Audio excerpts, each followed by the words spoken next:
All right. Welcome back. It's been 2 weeks. Who would like to start us on our recap? I think the most important thing that happened last session is that it was Spork's birthday. That's true. That happened, so I think that's Yeah. pretty much That was it. Yeah. Oh, we also bootlegged a little bit. We You tried did- to. little We still haven't had a. we're trying our best bringing our our business to the tavern of this here local port, the Anvil, Mhm. if I recall. Where we're meeting with this, the dock workers here. Also, outfitted by auto gnomes. There seem to be other warforged on premises, which the auto gnomes are very excited about, wanting to meet up at a tavern called the Turnip, if I remember correctly. The potato. But the potato, there we go. Root vegetables. Mhm. The carrot, whatever. Who cares? Yeah, exactly. We'll find out what what this meeting is about with this other warforged, but they hoped that Toad would be partaking as well, so maybe we'll find out on the next day. But we try to scope out the area, have some legitimate reason for being there, but we know that the regular customers of Fire Giants actually can't imbibe alcohol straight. They prefer to have their swill of lava.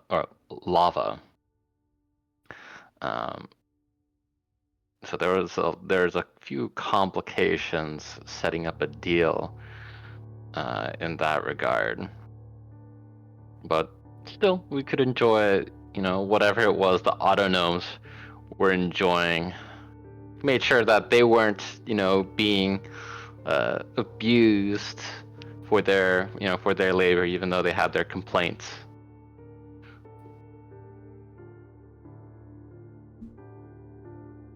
I believe Toad made a great deal as well.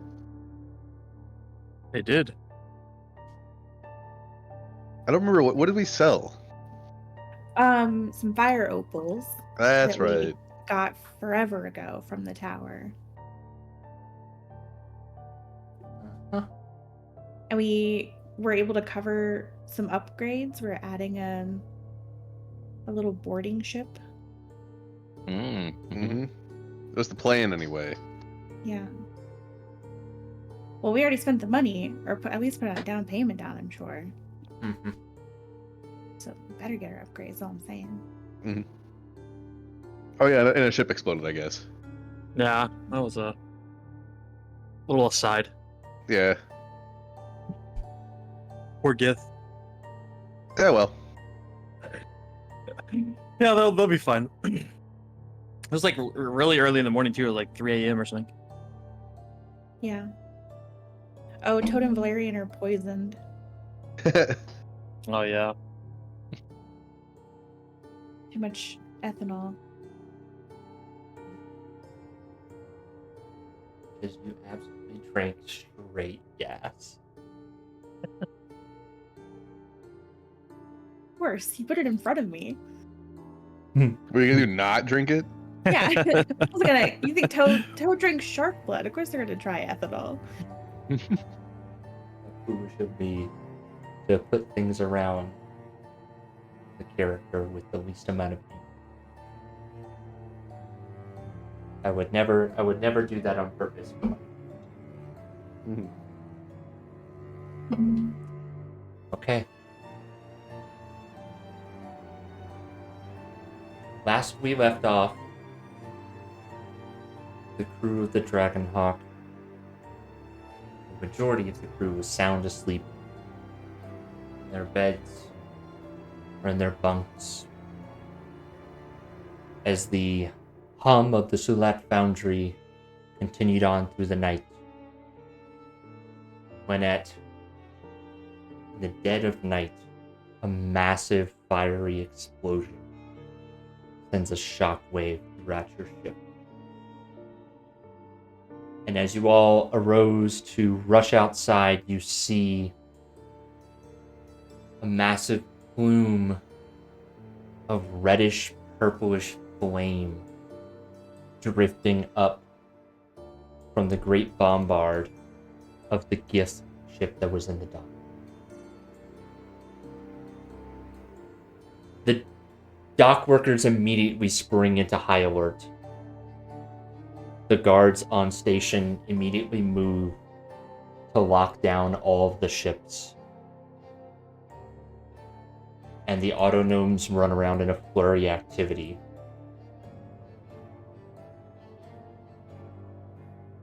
Team, what do you do?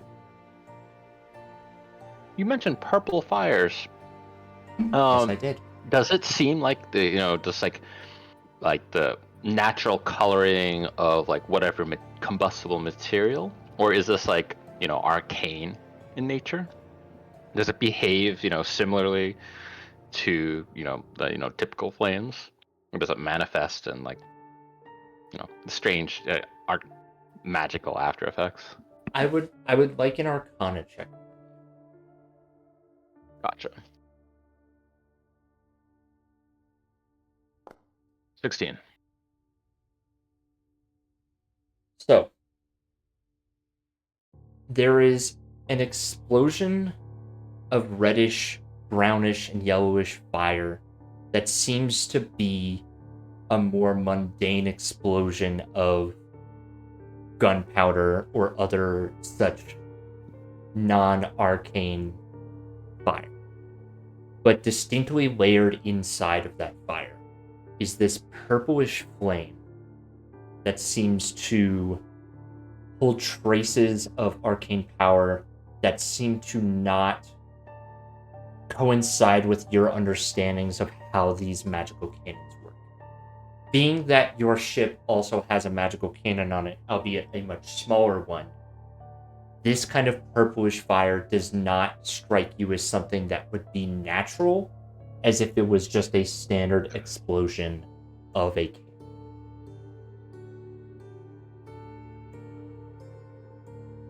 When you say the explosion of a cannon, do you mean a cannon that has detonated, or like the cannon fire? The cannon of it, even a cannon. How do I explain? It doesn't seem like it's the normal explosion. So what powers your cannons is typically maybe some magical ammunition or some rune crafting, but the explosion seems much more more akin to like a magical fireball than, say, a magical item losing its container. Gotcha. Yeah. I'll take, there's this like orange and like purple light emanating from these fires, and his just like mouth is agape, and he's just like, they've been attacked. It's like that is like, that's a, and he's like trying to look around. It's like, wait, where could they have been attacked from at this port? So you hear a roar of voices as the dock completely shuts down. You see casual observation. You see autonomes and GIF that were on the ship itself lying still. Your ship sits a little bit taller over the GIF bombard. And you see them quickly walking down the port. Can I fly up on Phantom a little bit? Not so far as to interfere with the lockdown, but to get a better view of everything and to like see if there's any. Specifically, I'm looking at the Broilish, but any like something out of the ordinary, something that would say that there's a trail leading of gasoline somewhere or something like that. Okay. Are you just going up a little bit higher on Phantom above the deck of the Dragonhawk? Exactly, yeah. Yep. Okay. You can make me a perception or investigation check. However, you're not going to have a lot of time, because as you begin to do this, you're going to hear booming voices from behind the metallic helms of these fire giants that are standing near the ship, hollering at you with their deep, grumbling voices to get back down into your ship. So go ahead and make me one of those 2 checks. Okay. Ooh. 25 investigation. Okay. So, as you fly up, you hear the footsteps of Chief Gus clambering up, asking about what the hell's going on. You see, from your viewpoint, looking at the Brailish, they seem just as surprised as you, and they seem to be ordering their Warforged and the rest of the officers to get back onto the ship. They're trying to finagle the massive Warforged Titan back onto the ship, who is working through the night carrying goods. And they seem to be just as confused and concerned as you all are. You see the GIF themselves, the crew of the GIF ship, off to the side of their ship as they all kind of stumbled out from underneath the hull. The majority of them seem bruised but not heavily injured. And you can hear slightly the shouting of what appears to be the commanding officer. And he appears to be approaching and shouting at the giants nearby. And then you see some of the GIFs scrambling, trying to offer aid to some of the GIFs that are laying still on top of the ship. After that, you are quickly ordered back down. You can continue to keep flying, but you are being ordered back onto your ship. Yeah, I'll fly back down. I'll just tell everybody it's bad. It doesn't look like anything anybody knows what's doesn't look like anybody knows what's going on at all, including the GIF. But we're being told to stay and wait, so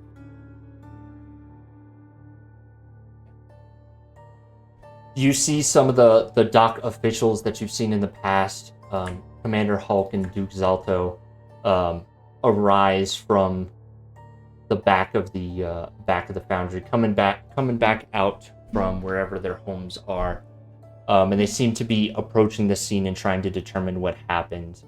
So you see Duke Zalto screaming for someone to get their ass over here, and someone give him a status report. And you see him get into a pretty heated debate with the officer of the GIF. That's what you can casually observe.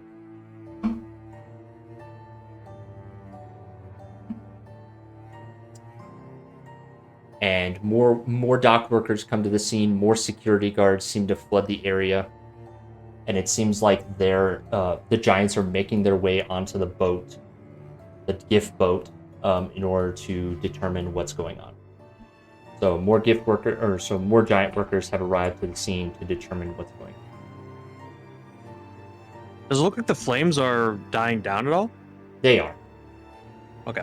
It was one initial explosion that has begun dying down, and now it's to the point where it's smaller flames, and the fire giants and the alive autognomes are battering out the fire on the wooden hull. Okay. Do the fire giants have like a specific fire prevention system? That seemed kind of weird, but are they like they're not shooting water at it? Are they just getting like big blankets? They're using cloths and blankets to try to shut it out, and they're trying to remove some of the more, because it's pretty obvious that they're immune to fire. So they're removing some of the more burning parts and placing them on the metal, so that they don't catch more of the wooden hull on fire. Chief Gus kind of walks up to you all. The hell was that?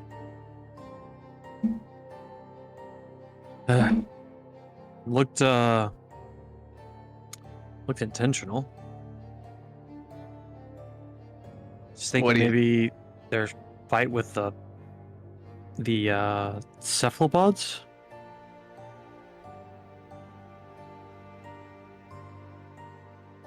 That's I not don't know. the same ship.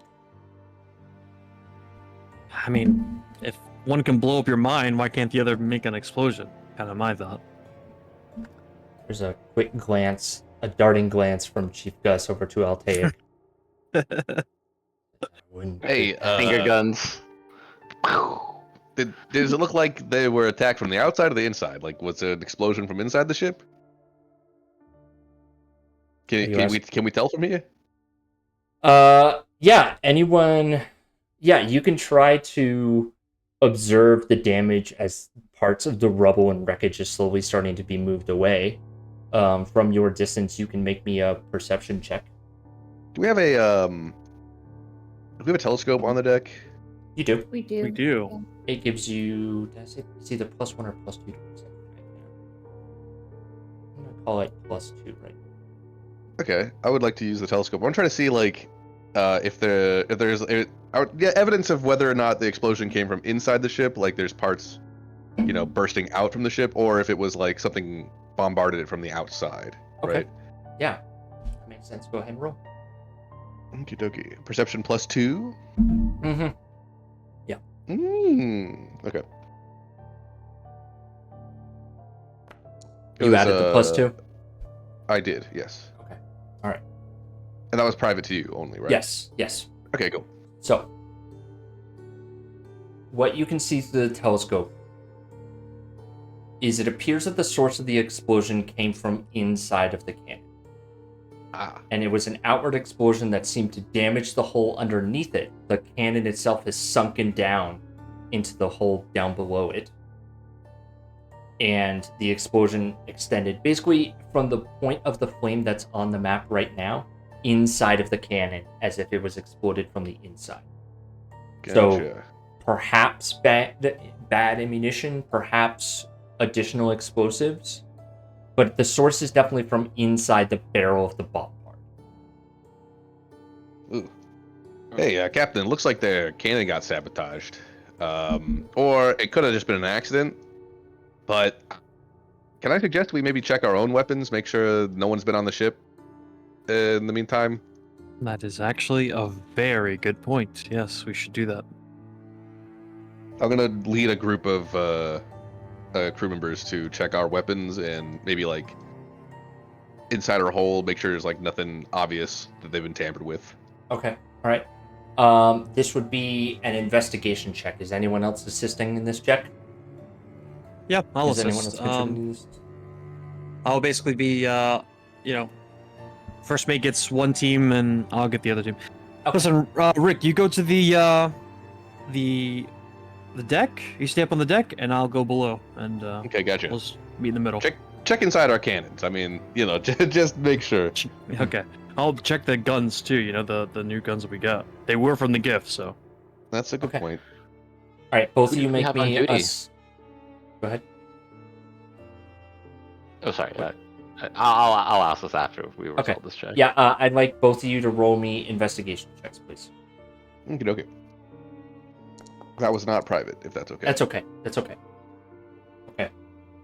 Rick, you stay on the top deck and are virtually keen to checking over the ballista on the top alongside any other weaponry that may be left out in this area. Any like suspicious objects on the deck or anything like that? Okay. Because I think I'm basically looking for like bombs and stuff. Yes, you're looking for explosives on a ship that is mildly filled with explosives. But you're looking for explosives that aren't yours. Unusual explosives, yes. Mhm. Not the normal explosives I'm used to.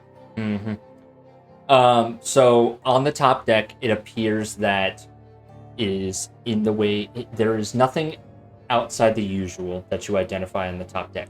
The weaponry and explosives that are kept out here seem to be in the same shape that you normally leave them in. It seems that your top deck is relatively untouched. Valerian, you lead another team of crew down through the lower decks. I'm going to say that the low roll is due to you having to check 3 decks, and it's kind of hard to wrangle 3 teams on 3 decks at the same time. However, the cannon appears fine. There appears to be no signs of sabotage on your cannon. in inventorying all the explosives on board the ship, to include personal explosives of every individual on the ship, Chief Gus notes that 5 of his grenades from his inventory are missing. You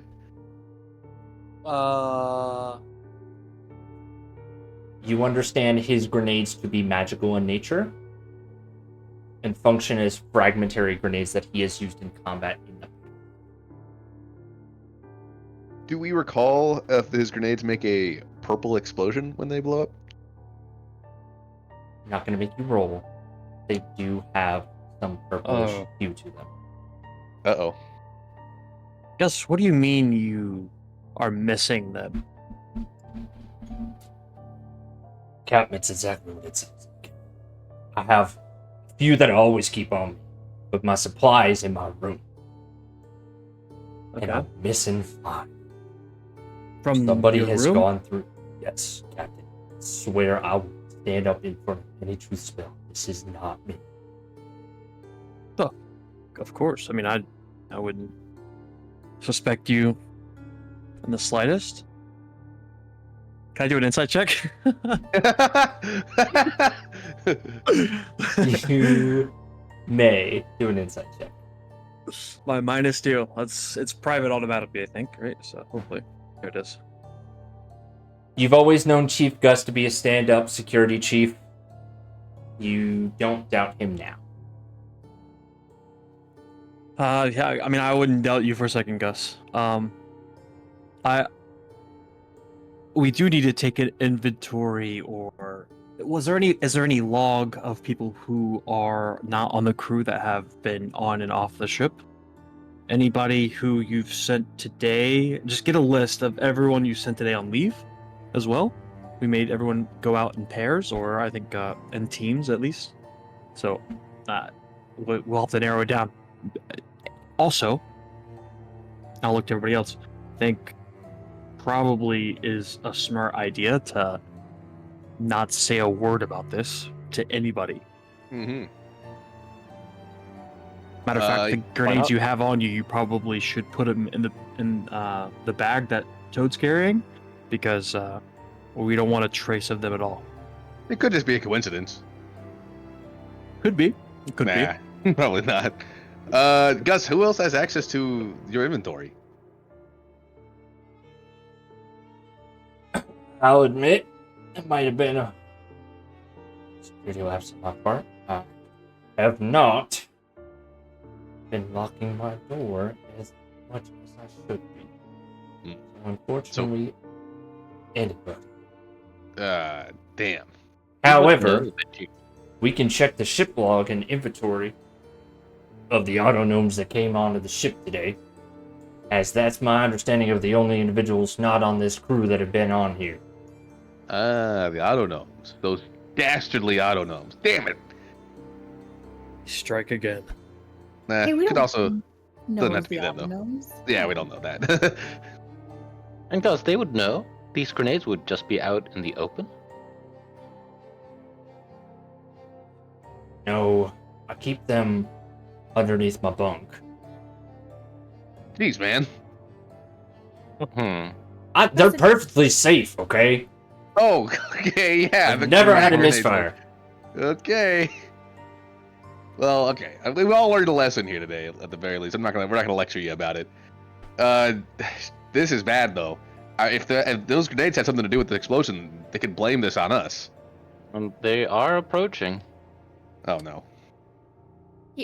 Yeah, as they approach, can Toad get a read on them? Like, are they coming at us aggressively? Yeah, suspiciously? so, Toad, you stayed on the deck while the others, I'm going to assume, are down below. You can try to roll an insight check. Keep in mind that you are still poisoned. Okay. Groggy, dreary, just like Does that mean I roll at disadvantage? Yes. Yes. Yes. It's okay. Duke Zalto and Commander Hawk are approaching the ship. They seem to be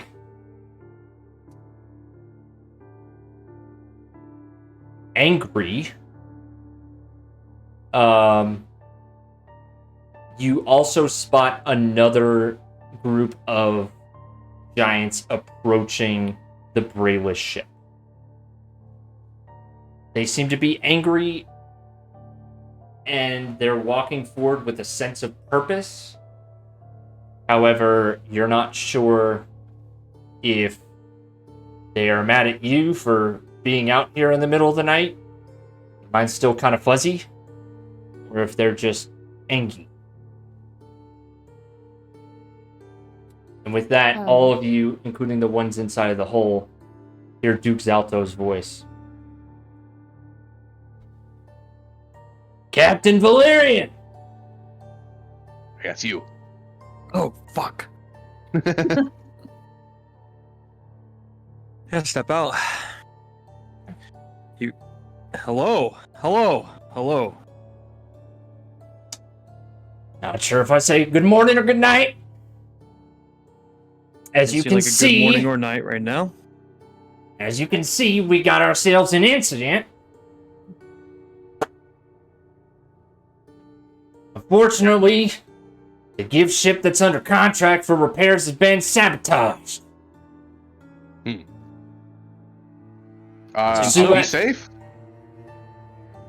Your safety is guaranteed by the guards outside your ship for the moment. I ask that you remain on board. However, it is customary in situations like this for inspections to be done of all other ships docked in the bay. You must confirm that all explosives on board are safe and secure. I request that Commander Hawk and 2 of his autonomes board your ship to inspect for safe passage. And ensure that ain't no more damn explosions happen on my dock. While he's saying that, could Rick try to like slowly back away and warn Chief Gus? You came out? Yeah, I will let you make a stealth check. Who else was poisoned? I know Toad was poisoned. Was anyone else poisoned? I was also poisoned, I think, but I totally forgot about it for the 2-3 rolls I did. Okay. As a reminder, Until I'll you add said it that to, Toad was poisoned. Yeah, I'll add it to your sheet right now so we don't forget. Thank you. I don't have the poison status effect. I guess I'm fine. I don't know. Yeah, I just added it for Val. Okay. I think it was just Toad and Val, yeah. Yeah. All right. Yeah. So Rick, make me a stealth check All right. Very, very casually. or deception. Either way. I mean, you can try to just make it like something happen. Either one is fine. Let me see. Which one am I better at? Yeah, I'm gonna do stealth. Did you see that? Yeah, I did. I did see that. Do you see the die roll across your screen? I do not. Okay, I still see the die. Oh, I see the. Yes. I see the die roll. You see the die roll? Not the you guys are actual cool. number or anything, but I see the die. Sure. La di da. Yes. All of us are so fortunate. Okay.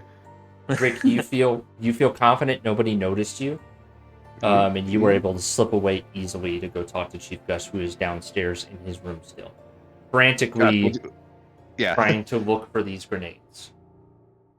Gus, did you find the rest of those grenades? No. What? Oh, shit. Oh, Fuck. Because they're gonna come on board and inspect in a couple seconds. It's not. And we don't have long. I'm gonna help him look. We can try to. I don't. Oh, I'm not good at these kind of things. I'm an honest man, Doc. I believe you. But we gotta make sure we're not gonna be suspected for this, because I think if people they're trying to set us up. They're trying to set us up, Gus. I'm gonna grab Gus by the shoulders. Gus, they're trying to set us up. Calm down, Doc.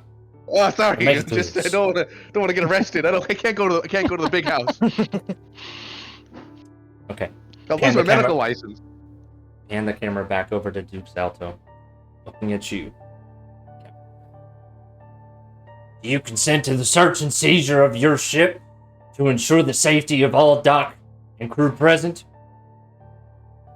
I would say, of course, I am not I am the captain of this ship, but I am not this ship, nor the officers that reside here, so I will confer with them.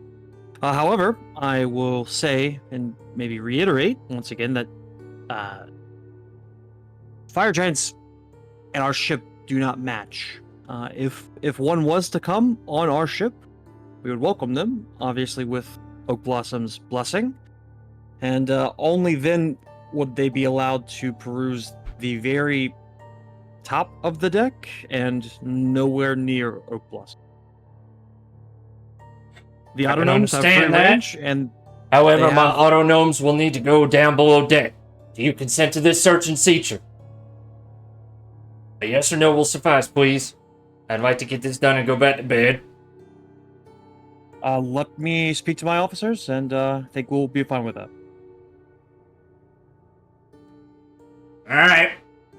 You Uh, got 5 pull minutes. everyone- Okay, yeah. Pull everyone back, and if Toad wasn't with us when we had that conversation, I'll just fill Toad in. I think we're in a lot of trouble, Toad, if this gets out. Okay. Are we just gonna lie to them? I don't know. I think we hide the remaining grenades that we have.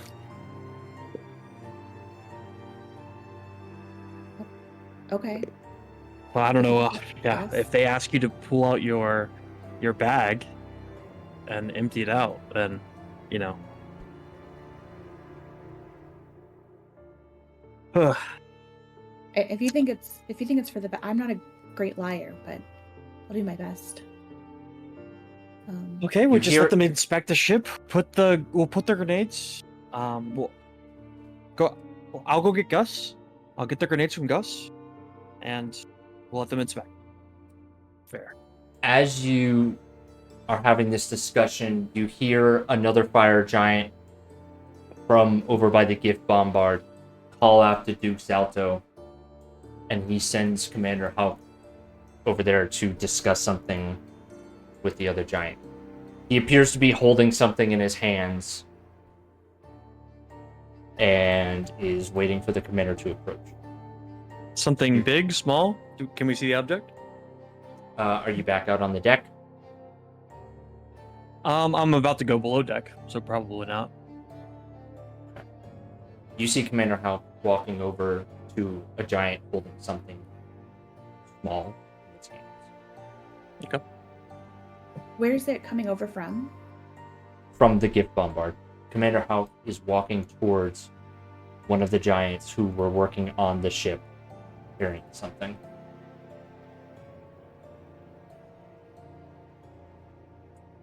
Toad will go downstairs with Gus and help him put all the grenades in their bag of holding.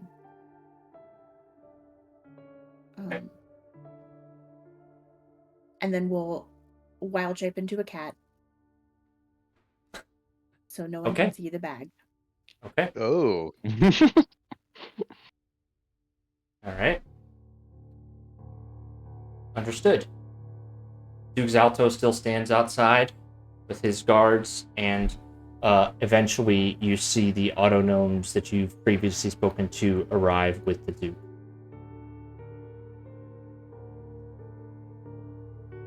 He's standing outside waiting for an answer. Do you let Duzalco send his people in?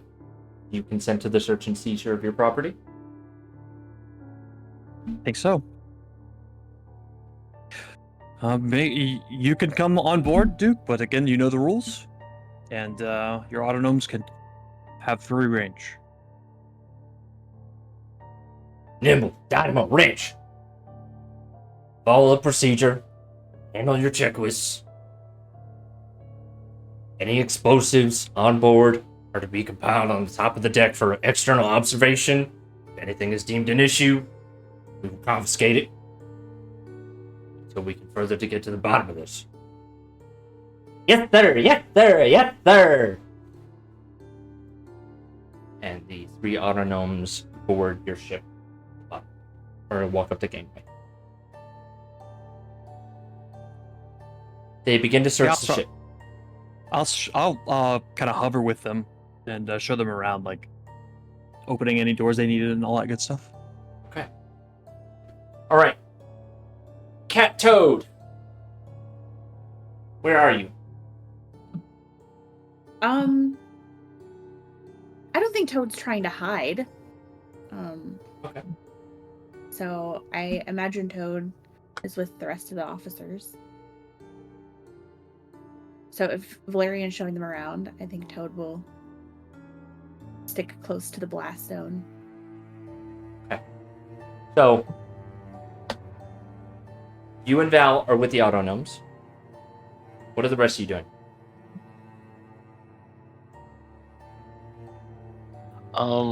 Altaik will cast detect thoughts and like track the, those coming on board, and try to like pick out like whether or not they are, avidly searching for something, or if someone is trying to place something. Okay. All right. Let's do an Arcana check for that. Okay. And then Rick, what are you doing during this? Are you accompanying them as well? I'll use an inspiration for that. There we Satisfied with your go. 9. Okay, well, that was better.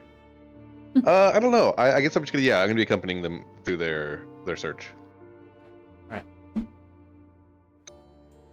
The crew is still wandering around. It's pretty panicked inside the ship.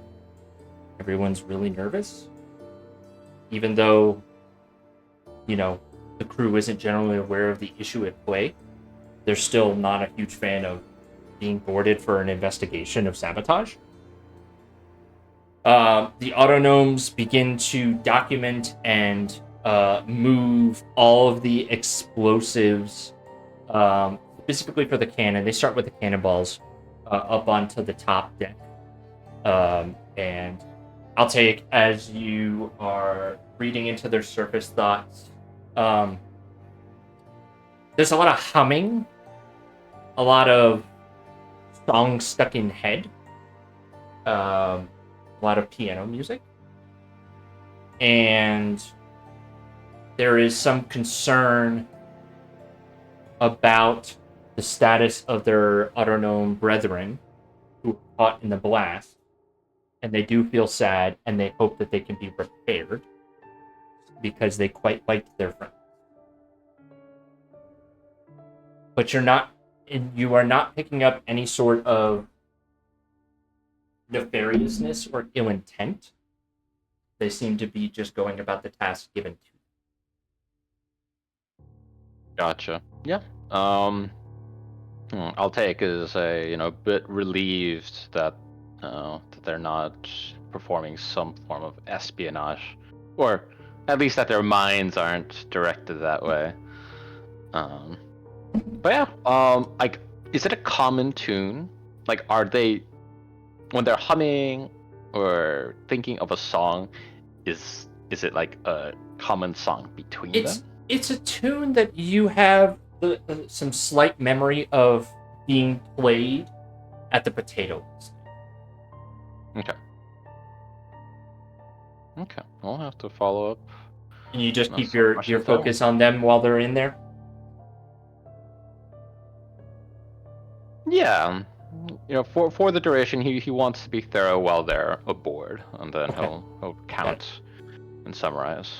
Okay. Once they're off ship. Understood. You see, as you all are kind of standing around or following them around as they move back up, that a similar inspection is occurring on the Bravos ship. You're seeing Captain Jabe pretty upset at the delay of their departure as they were getting ready to leave. And you can hear some shouting of some of the other officers about the ridiculousness of this inspection. But it's clear that they also consented to the search.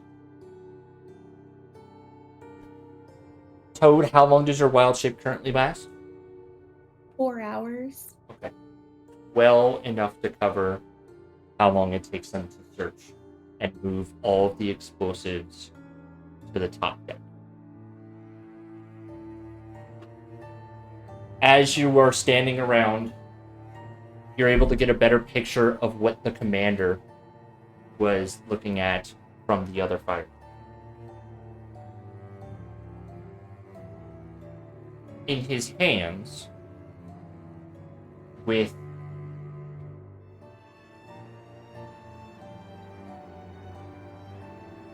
some hushed conversations that you cannot hear from this distance, you see Commander Hauk and the giant discussing the item in his hands, which is small, metallic, and fits in the palm of a random, a basic humanoid's hand. Chief Gus tries to keep his composure as himself and the rest of you identify what's in his hands as one of the grenades.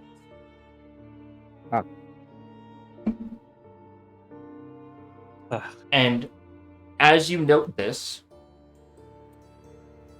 as you see one of the last few autonome search areas coming back upstairs, they casually place one of Chief Gus's grenades with the rest of the bombs.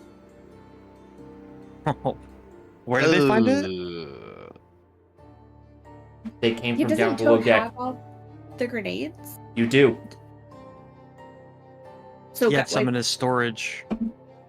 oh, I thought we had a. I was under the impression that you stored all of those grenades. Yes, this is a new one of Chief Gus's grenades that is being placed with all the other explosives. Got it. So Oh. he said he gave us all the grenades and instead didn't.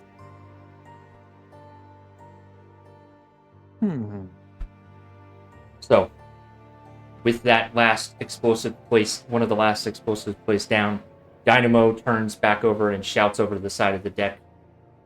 Duke, we have finished cataloging all of the explosives. Nothing is ready to explode, sir. Excellent. Let me step up and take a look at it all.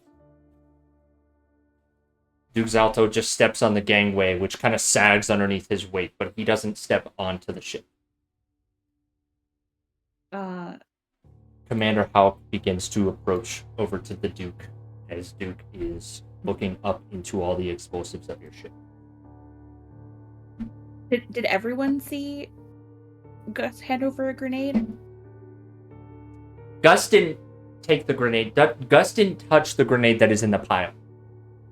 One of the autonomes brought it up from downstairs and placed it in the pile. Okay. And everyone saw that, though. Everyone saw that. Okay. Ugh.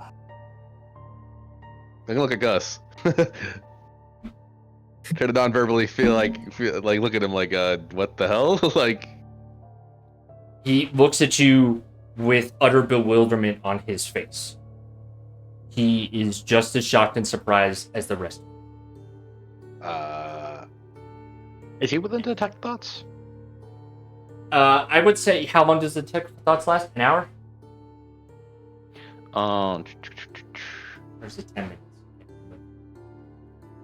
You can ritual cast it, can't you? Yes. Oh wait, detect thoughts? I don't know that I can ritual cast Oh, okay. it. I didn't know if you were going to. Well, I would It's a assume minute. that you would have casted it's a 1 minute. Yeah, I I'll would recast it. Well, bear in mind, this inspection has been happening for an hour. So, how often? Let's be fair. How often? You said you were keeping your mind on the autonomes. How long would you have been keeping it up? I'm not going to say that you needed to cast it every single minute of that hour, because that's unfair. But if you wanted to have it up right now, roll me a d4, and that's how many times you've cast it. On top of, in addition to the first time cast.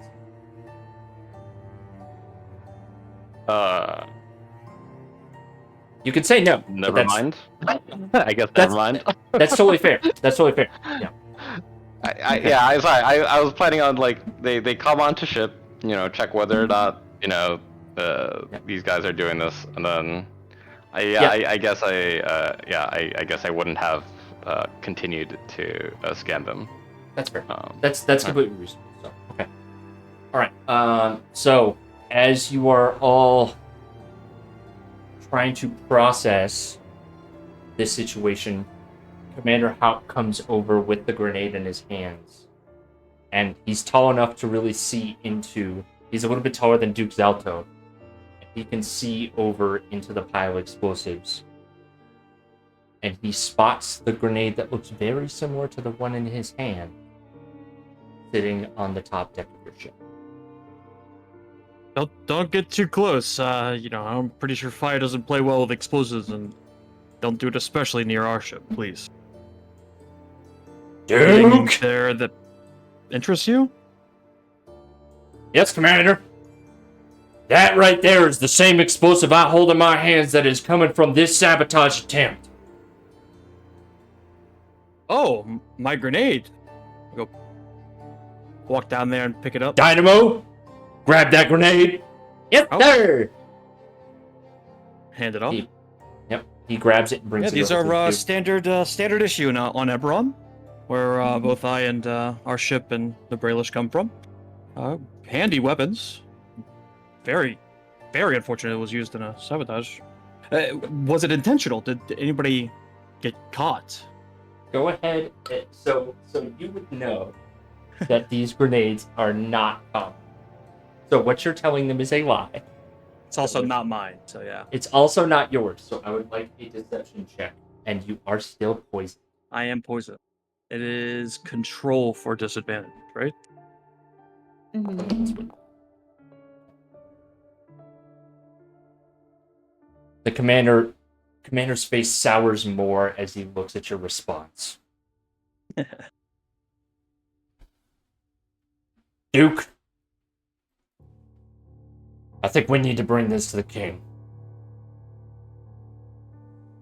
Oh, he's gonna be pissed.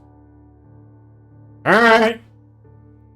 Captain, you're accepting responsibility for this grenade? That is my grenade. That's right.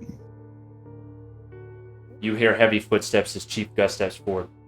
That's not true, Duke! I'm gonna That is my weapon. If you're gonna take anyone, take me. Captain's trying to be a good cap. I claim Gus- innocence, but that is my weapon. Understood! Come with us. What's your name? I'm Security Chief Gus Patel Gus Gellamir. Duke, you'll have no fight from me. Good. Well, come on, then. Wait. Yeah, Gus is just Gus. You don't have to take the you don't have to take the blame for anything. In fact, I think if something needs to be explained to the king or to any member of some body, I think we could all go as a collective, as a unit, as an officer rank. He is part of your crew. My officer anywhere, I have to insist that I tag along. He is part of your crew, and as your whole ship is implicated, himself and your officers may represent yourself at the probable cause hearing. Come with me. Guards will remain here with the crew of your ship. We will stay off, and they will remain on this ship. Currently, this ship is now being impounded in the name of the king. Well, Impounded. shit. We're not. I mean, The ship won't leave, but please, again, it is made of wood. And as we're walking up to, I'll yell to Afni and say, while we're gone, you're in charge. That's it. Shit. Okay. Good luck, Daphne. What's gonna happen to Gus? You're in charge, Afni. Keep it together. Yep. Keep it together, Daphne. Okay. All right. You are led with Chief Gus by Duke Zalto and Commander Haupt. You are brought north of the foundry to the city itself. You're brought past the guard station, back past the customs point. And you're brought to closer to the outskirts of the city.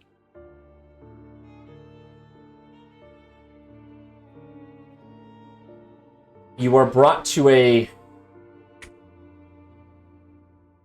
base of a rather warm mountain. The heat begins to make those of you that have the capacity to sweat immediately begin to sweat. And you are led into inside of the mountain, you are led into a chamber. You are ordered to wait while Commander Halk and Duke Zalto meet with the king. And I will bring you there now. You find yourself standing on a stone platform that seems to jut over a massive pit of lava. Security guards to the left and right of you demand that you relieve yourselves of all of your weapons. Now, let me ask an important note. Toad, did you go with them, and are you still a cat? Oh, that's a good question. Oh. Did Toad go with them? You have a good excuse to not come with us, but if you do come with us, we can pretend you're still a cat. Just a normal cat. I think Toad would have gone with them and would have spent another wild shape charge to stay a cat. Okay. Well, your wild shape lasts for 4 hours. It's only been about Yes. 90 minutes. So no Okay, need to burn a charge. You can remain a cat. Yes, I think Toad just stays a cat. What do they know Yeah. about druids? It's my religion. Turns out they know about druids. The guards in the early part of the altar demand that you all relieve your weaponry and that your creature revert itself to its natural state. Well, And if it is not a creature reverting to its natural form, then if it is actually a cat, it needs to go back. Toad will go back to the ship. Yeah, I think Valero speak. First, they are stray, and their natural form is whatever they want it to be. Okay, and it's a cat. They do what they want. So, Deception check. oh fuck. Disadvantage. Can Toad help by meowing? You can make a deception check in cat form, but you were also still poisoned. So what does a drunk cat meow sound like? Okay.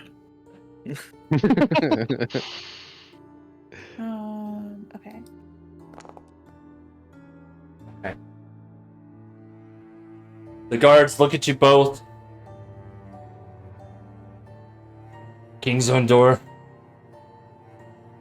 is not a fool, nor is any of the Sulat. We respect all customs here, to include the druidic traditions. However, that's not a cat. It's made of metal. There's a little bit of wood there, okay? Cats don't look like that. Go on, get out of here. Toad feels insulted. A hiss. We finally run into the downside of the metallic form wild shape.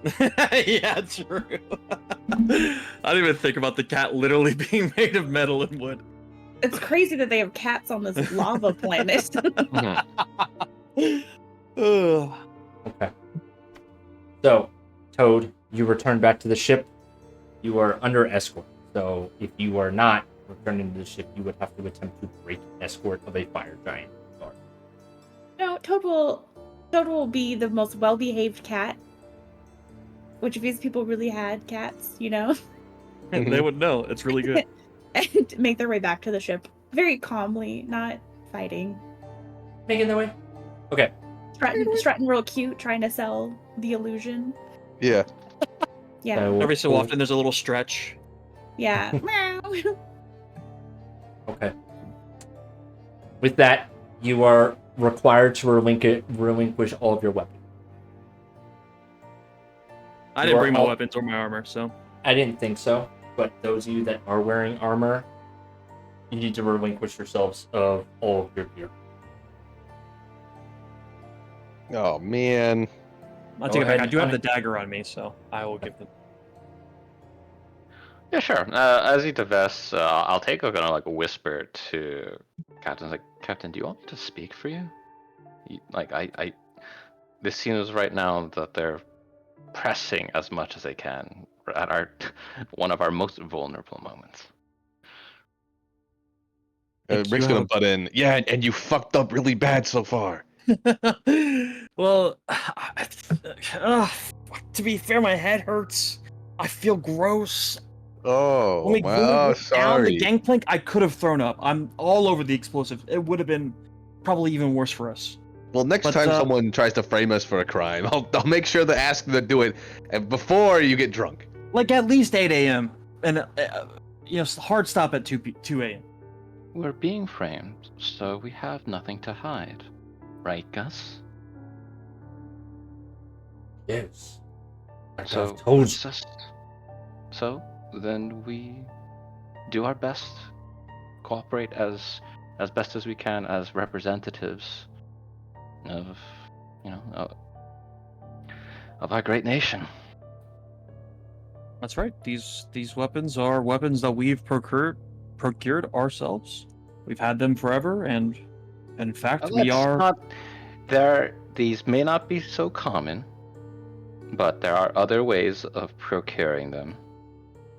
And Yeah, as in that, like, I think actually maybe even the uniqueness might help us, but I think I'll take if you're gonna talk, and please, I think I'll open up for you, and you just kind of fill in. But at least the approach, and maybe if you have a better one, do it. But the approach that I was gonna take was that we are very friendly with the GIF, and in fact, we are part of their ranks, and just to kind of go on the point or really state our rank, can tell them about our run-in with Sergeant Major Orson. Sergeant Major Orson Apocalypse Demolt of the 716th Marine Regiment. Yeah, we can ask them if they're familiar. Bring up our. Well, I think they would just kind interactions of. with them. Yeah, exactly. I think it would kind of go to our intent as well, that we would have no ill will against these people.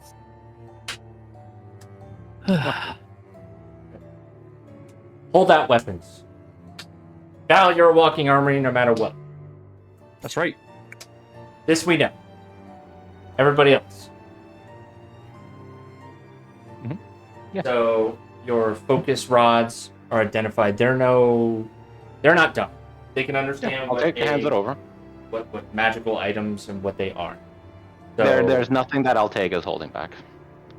There's no okay. weapon that can be identified as a. There's nothing that can be identified as a weapon or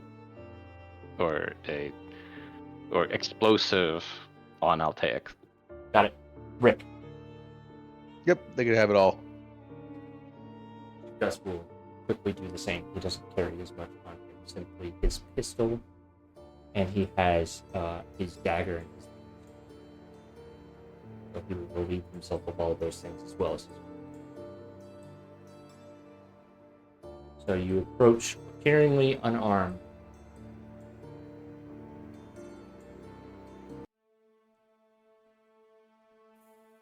Into the realm of the giants where their leader sits.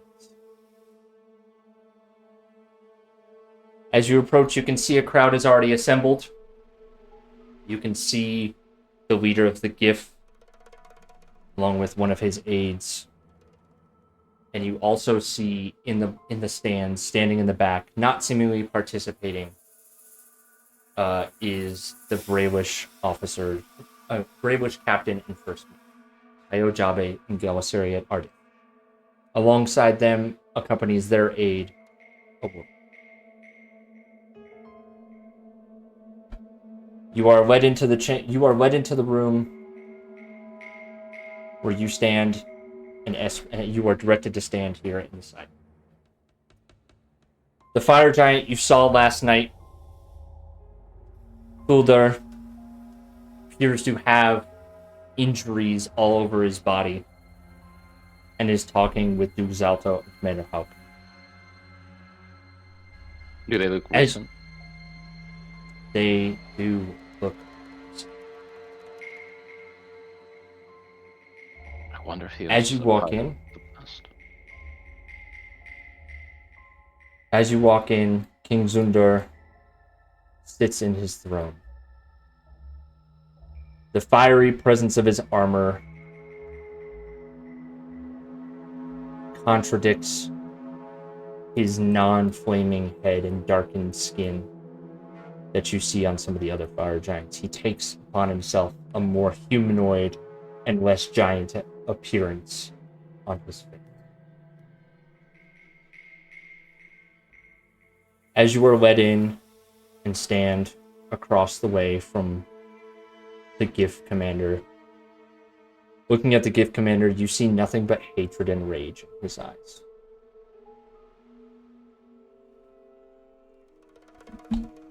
King Zundor speaks up with a low and growling voice. All parties are present. Yes, King. Duke Yalta speaks up. Yes, King. Let us proceed with this probable cause hearing. Is there a representative of the other ship? There are 3 ships at port that we saw, right? Mm-hmm. So you've got the gift ship, which is the gift commander there. You've got the Bravest ship standing in the back as an audience. They do not seem to be a party to this here. Merely observers. Gotcha. They're the ones represented as Lockett. Yeah, those are the 3. Those are the 3 from the Bravest ship. Gotcha. King turns to Duke. Duke, for the duration of these hearings, you shall act as bait. Yes, ma'am. He steps forward and takes his place. Unfortunate greetings to you all. King pipes in. For tonight, let me explain the rules of this hearing to you all. This is a preliminary hearing to determine if there is probable cause to proceed with a trial in regards to the sabotage of the gift ship located here in the Sulat Foundry dock. I am told there is evidence to be presented. Any party with presentable evidence may step forward and bring it forward in time. Chief Gus Pertel. Yes, sir. I'm sorry. Understand that you are being accused of sabotage of the gift ship located at Sulat Foundry in violation of Article 134. You will be given a chance to present evidence should it be necessary for this probable cause hearing. Do you understand your rights? Yes, sir.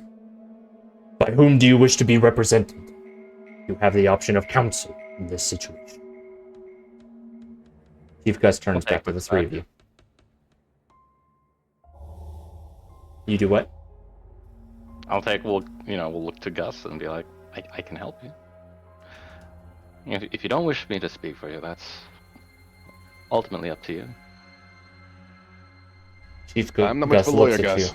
Not really. I'm not a lawyer, I guess. I don't know. I'll start to step forward, and then look back to Altic, and then step back. Listen, I'll take your chief counsel or co-counsel. Okay.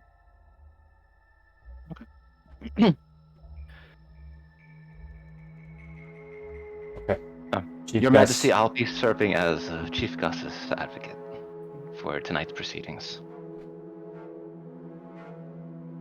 Chief Gus Pertel, you've indicated counsel. Are there any more you wish to add to your council team? You may have as many or as few as you like. A maximum of 12. Turns back to you three. I raise my hand. I will as well. The three of you, please come forward and identify yourselves for the record.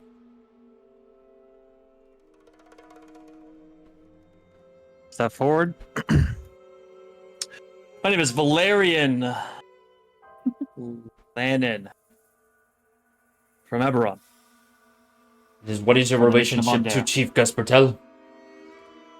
Chief Gus is my most trusted officer in charge of security on our ship. You are the captain of the ship out on the docks. The That is correct. Dragonhawk? That's right. Understood. The rest of the council, please step forward and identify yourselves for the record. Hi, Rakul Jarasco here. You can call me Rick. I am the chief surgeon and first mate of the Dragonhawk. Understood. And you in the back there? I'll take to Kenneth, co-counsel for tonight's proceedings. Crew member of the Dragonhawk.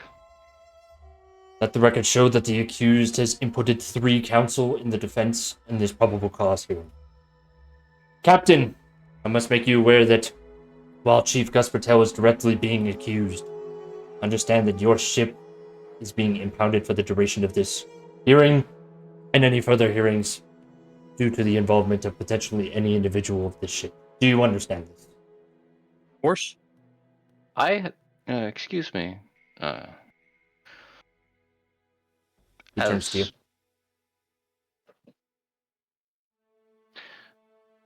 The Dragonhawk is not just merely a craft, but includes territories, includes a personage.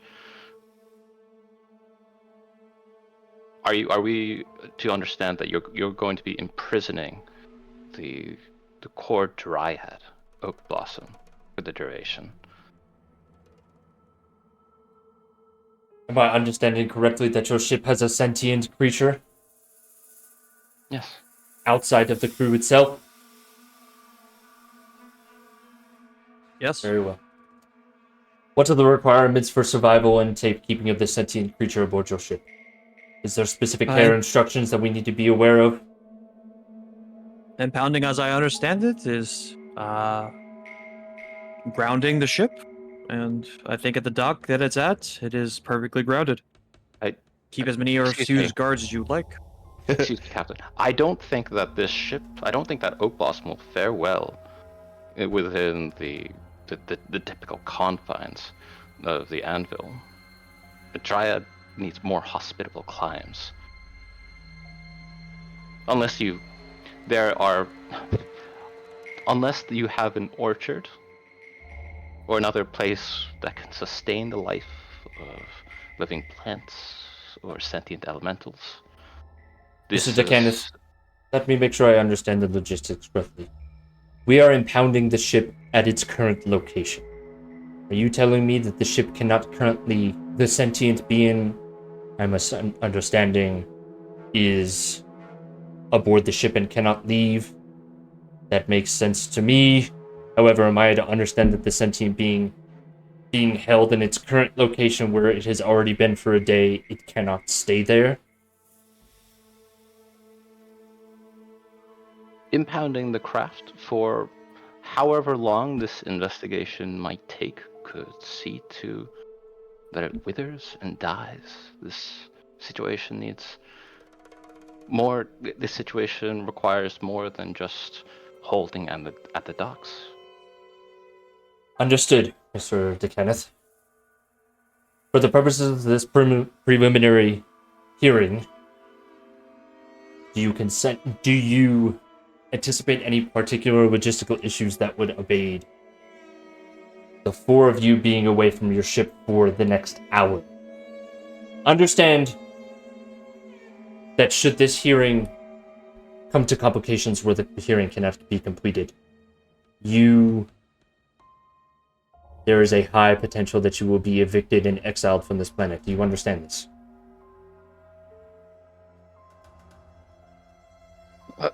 What I'm trying to establish here is that impounding the craft is synonymous with imprisoning a dryad who could not reasonably considered be a suspect for this case. The next hour, of course, there's no intent for the Dragonhawk to depart. Understood, Mr. DeKenneth. Your request is noted. Should this become a further logistical issue, you may file a motion should we proceed to trial itself. Now, if I may, I must identify counsel for the prosecution. Unless there's any further logistical issues we need to address before we get started.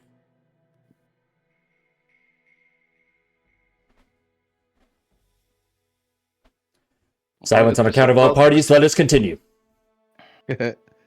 I'll kind of go pause. It's like logistically, the crew of the Dragonhawk, Chief Gus's counselors and team has had no time with which to gather evidence. I'm well aware of that, Mr. DeKenneth. This is a preliminary hearing based on the initial evidence. Should there be more evidence that would need to be presented at a trial, you may do so at a later date. Please, let us continue. Understanding your issues about the impounded noted for the record, Mr. DeKenneth. Let us continue. Commander Halp. Yes, my king. Am I to understand that you are representing Lieutenant Alpheus Cromwell in this matter?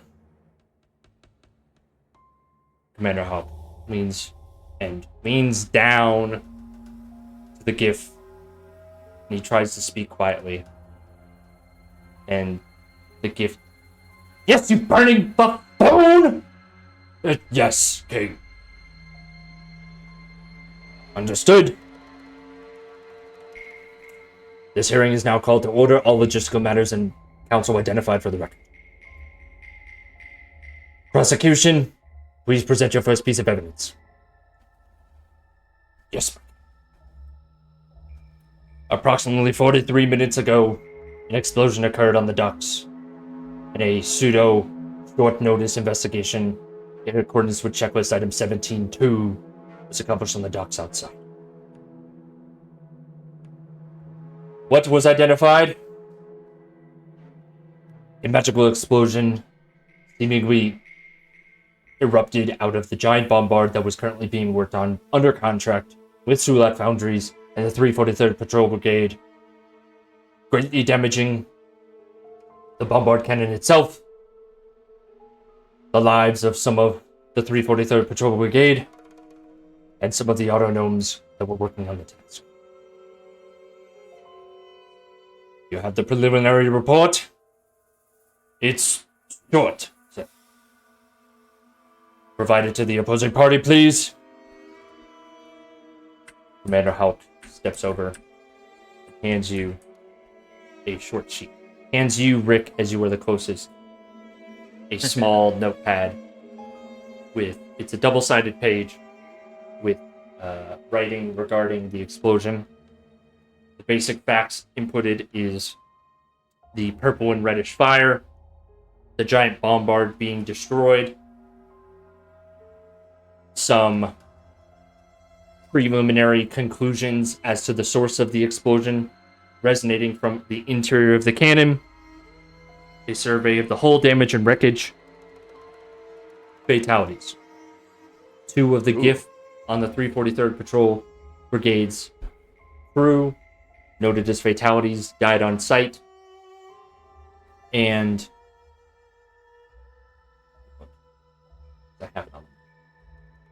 But it also comes with like a timetable of the immediate events, I assume, right? And 5 dead autonomes.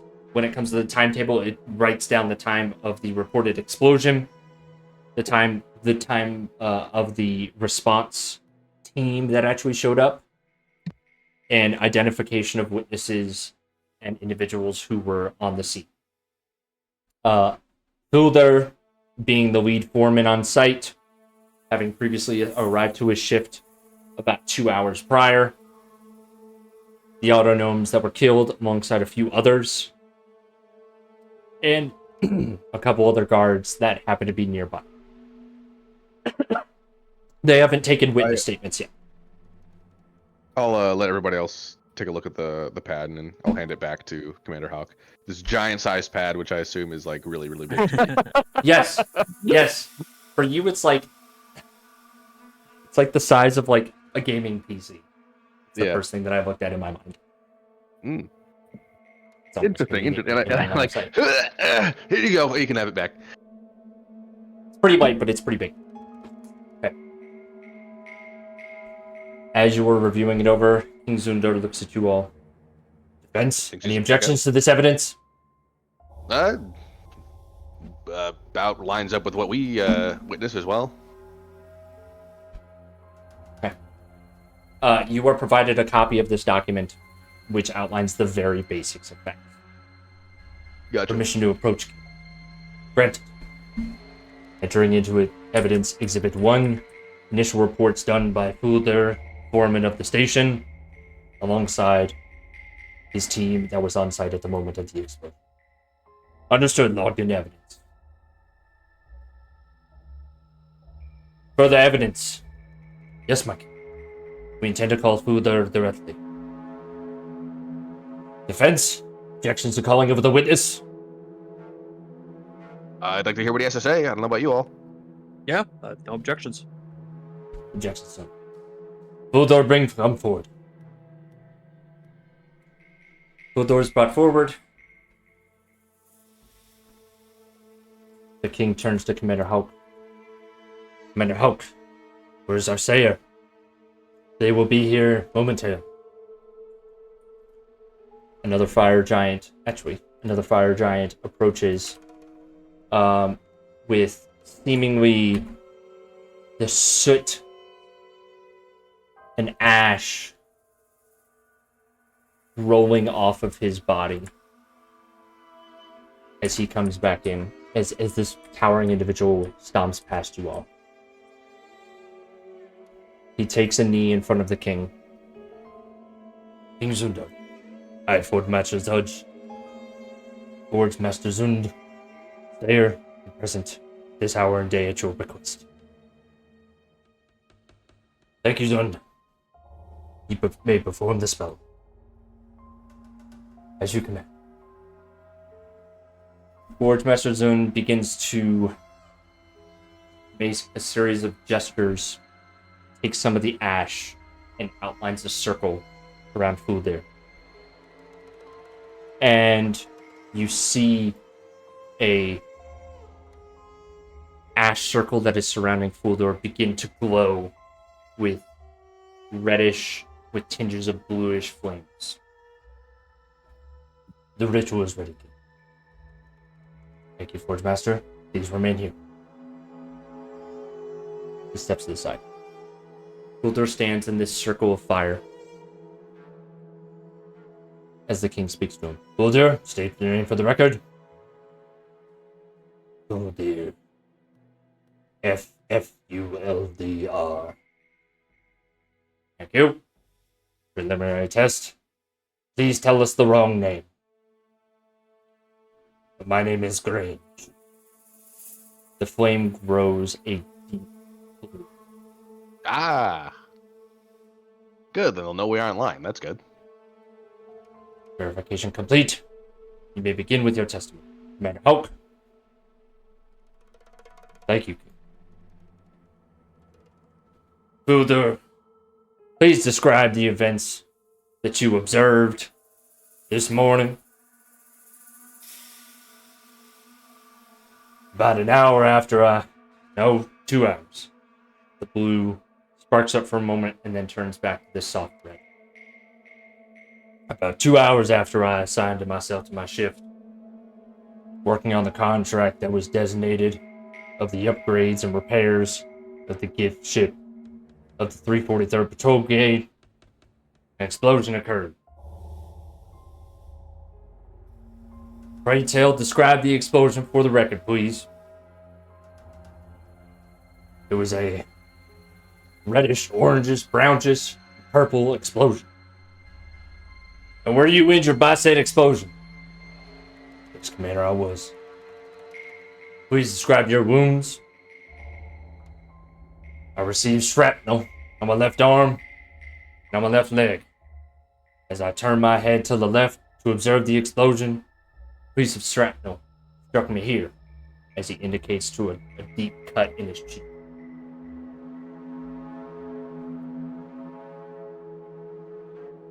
What was your immediate response to the explosion? I surveyed the ship. I surveyed the autonomes that were working on inside the ship directly, and the gift that were overseeing it. Saw their bodies still. Shakes his head for a moment. Pray tell, what did you find of your observations of the scene immediately after the explosion? It's all documented in the report. Right. It's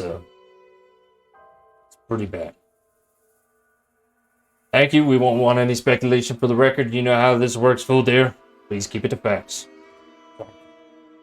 The damage was significant to personnel and equipment.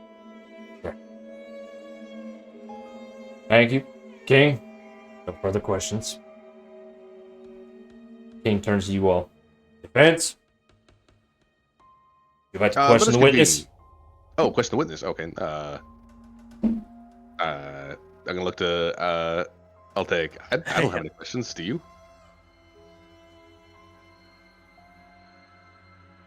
Like, just at this juncture, and it's like, this is a, you know, I'm to understand that this magic indicates truth. Yes, with the blue flames. That is correct. Forge Master Zone has been trained in the ways of the Sayers. The spell that Fuldir stands in currently has been certified as a true spell. Oh, wonderful. Altair just looks, so we just ask, you know, so we just have Chief go up and announce his innocence. Unless we have reason to believe that they're just making blue flame for their own convenience. Hey, actually, that's a good point. I'm gonna try. May I approach? Can I maybe say something not to deal with the questions to Fuldir? Say something question that for the only we court? would know to be true or false. I would like to test the flame to verify for our purposes that it is working the way you say it is. How would you propose to test? I understand that you are not a native of this world. Can I say a lie and something I know to be a lie and see if it works? The king turns to Commander. Any objections, Commander? No, sir. Fuldir, step out of the circle, please. Yes.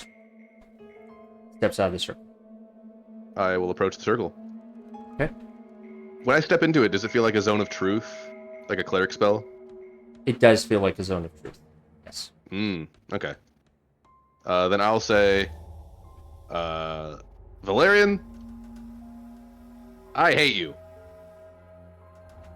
The flames continue to glow an orangish red. That was a lie. Wait.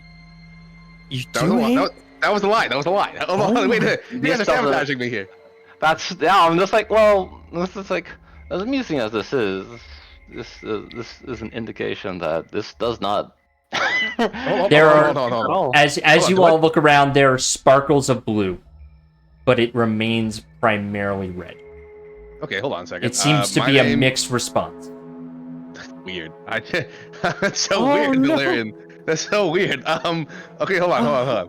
My name is my name is Altair the Kenneth. The flames turn a bright blue. Okay, that's fucked up. That's really fucked up. Oh. It's not true. It's not true, Val. It's just not. no, it's just no, not true. I get it. I'm just gonna wipe This my is eyes not true. casually. It's just not true. Hey, okay. Council. This thing has Council. a very strange May effect. I help clarify something for your mind? Yeah. The Sayer's ring. It reaches subconsciously. So if it is not a perfectly true statement, Well, you will receive mixed responses. There may be I a think time this- where you had some anger at him, and it may have responded with that mixed response. I would not take... He chuckles a little bit. I would not take the response of the flames to heart too much, Captain, as All deep right, questions and answers like such Hmm. tend to not go well. That is why we like to stick to yes or no's. right, yeah, of course. Maybe just needs a little calibration. How about this one then? I definitely had something to do with the explosion. No blue. Nope, no blue. You get a trickle around some of the circle, as your subconscious feels that maybe someone on the ship, maybe Chief Gus, maybe someone else. It's possible, and if it's possible, it's not entirely true. Okay, how about this one then? I put the explosives in the cannon. No blue. Oh, okay, yeah, okay, arrest me then. You know what?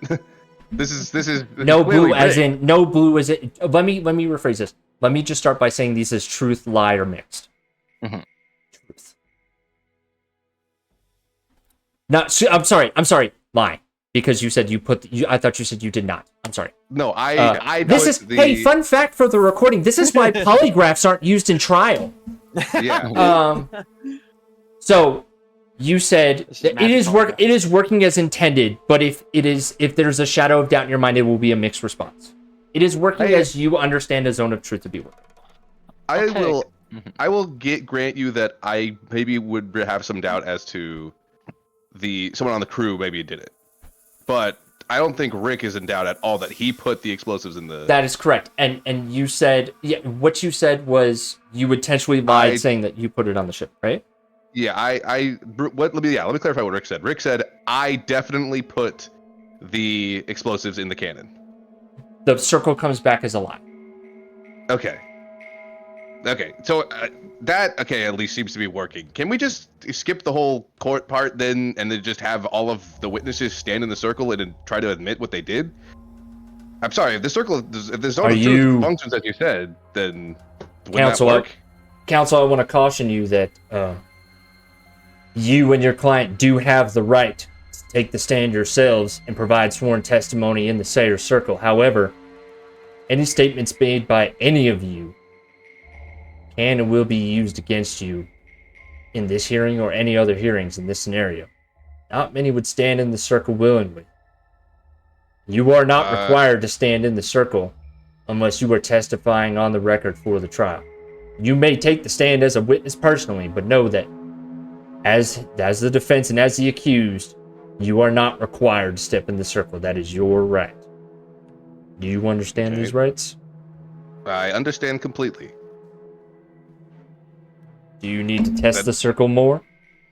Or can we proceed? I don't think I want to test it anymore, no. Oh, hold on. For our own gratification, Rick, could you tell us something? Could you state something that only your co-counsels and Chief Gus might know to be true or false? Ooh. I have a question as I don't know what that is. So I'm trying to. There's I'm thinking of like something about like what did we last fight in the Tower of Commemoraz? That was the yeah. Mm-hmm. That was the prison Undead. with the spirits. Mm-hmm. the spirits, yeah. Okay, how about I'll say this. One more test for the gratification of my counsel, if that's all right. There's a nod. In the Tower of Commander Miraz, the last thing that we fought were a group of giant bunnies. Lie. Okay. Yeah, seems to be working. Okay. As you walk back, Yeah. you see Captain Jabe turning and speaking quietly to her first mate, Galisari. Fucking knew it. There seems to be some questioning as to your comments made. I'm gonna ignore that. I'm gonna grab Gus by the shoulders. Oh, I'm not. Because I can't do that. I'm too short. I'm gonna grab him by the wrists. Gus, did you do it? Not on the record. No, I think there's someone else, I'm yeah. whispering this. This is like between us. Yeah. Gus, did you do it? No, but they're my grenades. I don't know if I can stand in there. Yeah, that's what I'm saying. At least if you don't mind going on the record and standing in there and just saying you didn't do it, we can figure out who got the grenades. I think we should work with these people. Yes. Boss, If there's a conspiracy or an investigation, we can be part of that investigation. Boss, That's I want to help, but well, I don't think it's gonna give a clear answer. And let me tell you why. Okay. We have been around some crazy, spooky shit. In particular, we have been around creatures that absolutely are masters in mind control. Oh, jeez. I don't think I would have done anything by my own volition. However, who's to say they didn't make me do it? Who's to say I didn't do it myself? I don't feel Gus, comfortable stepping in that circle yet. What do you recall from it? I remember being on the ship. I remember doing my rounds with the crew, checking to make sure everything was fine. Okay. I remember eating dinner, and I remember going to sleep. But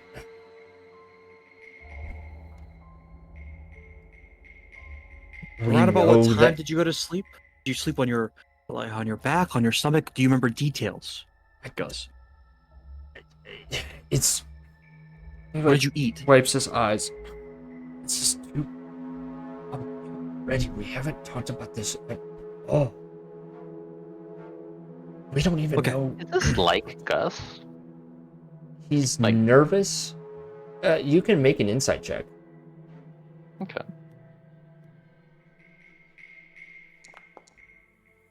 It seems to be Gus, and he seems to just be nervous and paranoid about this circle and the implications. And that's further backed up by him saying, I'm prepared to defend, and I'll appreciate your help, but we don't know anything right now. We haven't done any evidence collection. We haven't been able to get anything. This is why I hate these early hearings. We have nothing. And if I just get in there and say it definitely wasn't me, and it doesn't show the full truth, then it's gonna be worse, because then we have to defend that later. We gotta walk that back. Once you put that cat out of the bag, I know I didn't do anything of my own volition. But if the commander asks me if I'm sure that I didn't do nothing, I can't say someone didn't do something to me while I was asleep. Don't worry, that'll be our role to contest whether or not that's a reasonable question to ask at this stage. Yes, we know that. Go ahead. Go ahead. I'll take. Sorry. I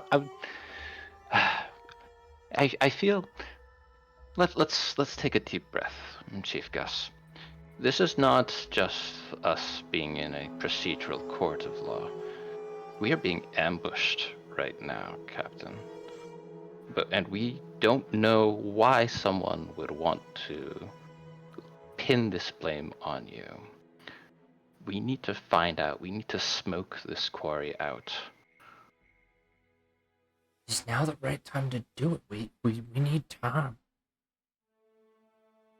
What do you want me to do? Do you want me to step in there? If you wait, Gus, Maybe take it. Yeah, like Altair said, take a deep breath.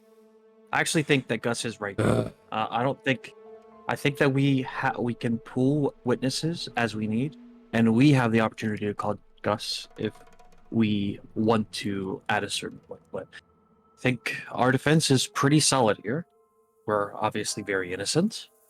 Anything that happened to your mind, if you're via control or someone dressed as you, it wasn't you. So if we need to eventually, last resort, you have to go in there and say, I don't remember putting bombs in a cannon, then we'll do that. But I actually do think Gus is on the right track here. We get as much information as they'll give us, or really allow us, before we have to put Gus up.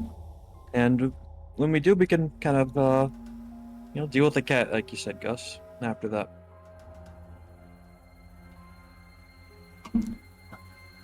Whatever. at least that's my vote. If they are trying to position themselves, requiring that the zone of truth account for mages of memory and mind control while someone is unconscious, that would be an absurd mark. That would be an absurd mark on this court. I want us to remember that this isn't just a trial for Gus as well. We are in a fight. Just as we would be swinging our swords and casting spells, well, this is a fight of information. The Brailish, right over there, everything that we say, any way that we say how our ship works, what goes on during our ship, our officer ranks, our officer positions, their responsibilities. If Gus talks about the pairs or the teams, or there's a lot of information that they just get. That's kind of that's why I'm leaning towards just letting them put whoever they want up, and at the very end, we can put Gus up if we need to. That's kind of where I'm at. Again, that's just my vote, but if you guys both decide that it's better just to put Gus up there now, we can. Given the circumstances, Gus's own self-doubt, we should probably honor his wishes. Don't want to put you on the spot, Gus. Do you know something that we should know about? No, I swear. It had nothing to do with this. Okay. That said, if it comes to the point where they want to call him up onto the stage, maybe we can sort of determine the rules of engagement. I'm gonna approach I'm gonna approach again to Yes, counsel. speak with it. So, we're not entirely sure how, hearings like this work on your world. If our chief suspect was brought into the circle, can we agree to limit questions only to what is relevant to the investigation? Counsel, if you have your accused take the stand, you may ask whatever directed questions you feel is necessary, but understand that if he testifies, there's an opportunity for the prosecution to also interview him, as all witnesses to take the stand can be interviewed and questioned by opposing counsel. I agree that's a fair policy. What I'm more worried about is that, we come from the nation of Ander, and some of the individuals in this room should not be privy to all the information that our chief security officer has in his head. You understand? Are you filing a motion for a closed hearing then? Perhaps only the relevant parties should be available for this. Yes. How about this? Commander Hope, any objections to the closed hearing in regards to security of a nation? No, King. Understood. I'm going to grant your motion. However, in the order of proceedings, we still have the testimony of the first witness. Do you have any questions for the first said witness? Or would you like to proceed on with your next witness and close the hearing now? I'm going to look back to the rest of the party, see if they have any questions. Did anything of what he say seem to be suspect? I'm not very familiar with the workings of the schedulings and the workings of these docks. Seemed all basic information to me.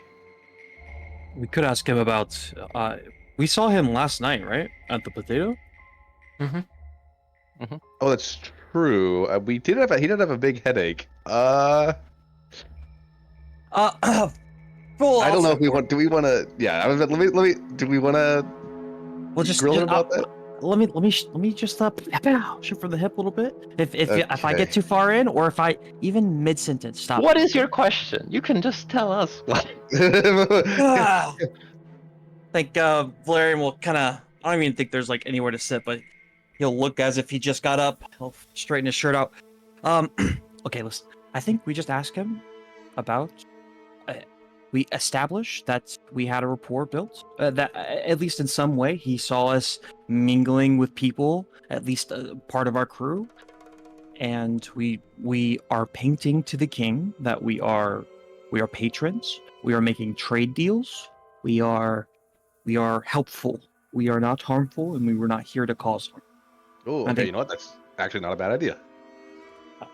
It does give us alibis, at least not for this crime. It gives the There's no king and I- conspiracy for the whole Sure, we ship. have At plans to least. stay here or interact with this for long. And if those times that we were at the bar become relevant, then they know where we are. Okay, yeah, that's Sure. actually a good idea. Your Majesty, we actually would like to ask a question of Fildir. Stood. Oh dear, back on the stand. Yes, King. Step back into the fire. Yes, sir. All we want to establish is a matter of record from what happened last night. We recall seeing you in the bar, the Potato. We were wondering if you also recall us being there. We have a child coming to say goodnight. Let me pause this. No. Let me pause this real quick. Okay, we're back live. Please restate your question for the record. Yeah. Question was, Fildir, do you remember us being at the bar, the Potato, when you arrived last night? Oh. He looks at the commander. My king, objection of relevance to the matters of this limited hearing. King turns to you. Where are you going with this? We want to establish a sort of timetable and give context to our being here. If allow it. I may as well. Okay. Yep. Yeah. Never mind. Actually. Timeline establishment. I'll allow it. Amazing. Well, there you may answer the question. I was at the Potato, but were you all there?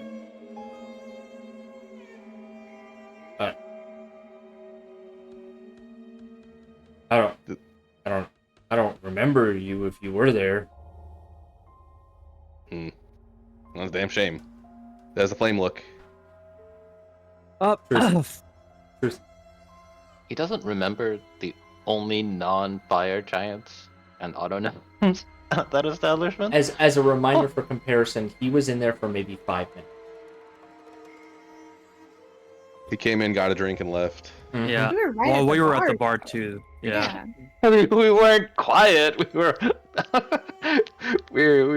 we were making business deals. We were betting and having arm wrestling and toasting. We bought we several remember what kind of- rounds. And he does not remember you. According Okay, to wait. his spell. There's Yeah, a this is a trickle of doubt in the flame. Like, he can say with certainty, even though he doesn't remember. Like, I'm not there, but I'm I know. trying to understand how the circle The spirit of Toad seems I to know. be communicating Mhm. something to me. You received a visit from another council member. That he doesn't get a little there's all a little doubt in there. Who? Pigeons. Do we? In court, Valerian this had would be a good text point. message. Do we have? Do we remember what he ordered at the bar that night? I'm trying to remember the drink I mean, he's special. a fire giant. He must have, just had the lava. Because there was a special that they had, and I think that's what he got. Hmm. I forget what the name was. I don't remember. You I'll could ask skip. him what he ordered. Yeah, I'll. Fildir, what is the drink that you ordered? last night at the potato? Objection, my king. Relevance. We want to establish that we knew he was there, and there is no way that he could have not seen us. I'll restate the question. Fuldir, did you have the special at the potato last night? Did you come in for maybe 5 minutes, have a special, then leave? I think so. How's the flame look? Mixed. Mixed. He doesn't. Man, Gildir. Here's maybe something that will confirm that we were there in the bar last night. We heard you. I overheard a conversation, and I know this is rude. It's eavesdropping.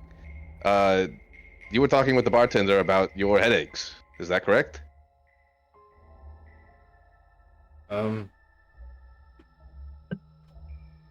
Do I have to answer? Objection, my king. Relevance. What does Fuldir's headaches have to do with the proceedings of the sabotage that occurred mere hours ago? King Zunder looks at you. He's got a point. I need you to give me a good argument of this objection. I'm finding it hard for this line of He question. doesn't have a memory of the night before. Yeah, we're trying to. At this point, let's be clear. What we were trying to do was establish where we were last night to maybe get a timeline and context for our locations and what we were doing on this planet. But now I'm bringing into doubt the competency of the witness if he doesn't remember the only non-giant, non-autognome individuals in the bar he visited only a night ago. How is that? If he can't remember just that, then how is he a reliable eyewitness to what happened? Clearly, he's not lying. I'm questioning his memory, I suppose, is what is the deal here. Understood. Need, Command. like, more. Go ahead. You may also need more urgent care if this is Wow, legitimately, we're a little worried. Commander. Yes, King. My objection to the relevancy of this man's health. I believe that the nature of the memory recollection regarding a time not relevant to the nature of the investigation and hearing that we are here for today. Any of these individuals who claim that they seem by their interview questions attempting to put themselves at a similar scene as Fuldir here is welcome to provide this information themselves. Fuldir clearly has recollection issues, which can happen to anyone. If he was drinking, there's a possibility that alcohol was involved in the memory loss. However, there is no expert on memory loss here at this hearing due to the limited nature and scope of Chief Gus, which I find it hard to relate to the situation at hand unless Chief Gus was specifically at this point of contention. I can understand defense's argument for character evidence for themselves or others around them. However, unless I can tie this directly to Chief Gus, I don't see the relevancy here, King. Well, okay, so I'll take this. Like, well, Rick, in your experience, someone who has just been caught in an explosion may not be in a position to serve as a witness for or provide testimony for anything immediately after, especially if he seems to be in dire need of attention now and has been complaining of issues several nights previous. That's a great point, I'll take. You're We an do not actual know the doctor. physio. I have worked on many a patient. I was actually a doctor during wartime. I do not know the physiology of you fire giants, but I do understand that perhaps you are familiar with the concept of a concussion, correct? We have listened doctors, yes. Has anyone checked Fildir to make sure that he's okay? King turns to Commander. Actually, he turns to Duke. Duke Zato. Fuldir was checked for injuries. If there was a concussion, there was nothing noted by the medic on site. My King, only physical anomalies were noted. And when questioned on his ability to present himself at the trial, he was medically cleared to take the stand, and he indicated himself he will heal in time. While injured, our understanding is that outside of his ability to recall a point at a bar, which hasn't had those moments, to be perfectly honest, King, his recollection of the events in question to the nature of the sabotage by the accused Chief Gus, according to his report, his handwriting seems to be in order, in accordance to his mind related to the incident at hand, with the limited scope of this. That's I'm my gonna look conclusion as well. I understand that there's some issues with some recollection of this individual on points of contention of recollection of you at a bar. However, you are more than welcome to call witnesses as to the nature of your whereabouts of you or any of your crewmates before the events of the explosion. But bear in mind that I'm focused on Chief Gus here. And that might be outside of the scope of this limited hearing. We are not at trial. We are determining if Chief Gus is to be confined before a further trial needs to be referred and members need to be called to be present. Does that make sense? Counsel? I'm gonna look at the rest of the party. Look, I don't know if we're getting anywhere with this. No, but yeah, but I'll take spaces as like I was like, oh, well, Fuller's testimony aside, I feel like we just need to get quickly to the point of just like what they have directly, directly that points to Chief Gus, that implicates him. Like they're going to bring up the grenade. Just get to it.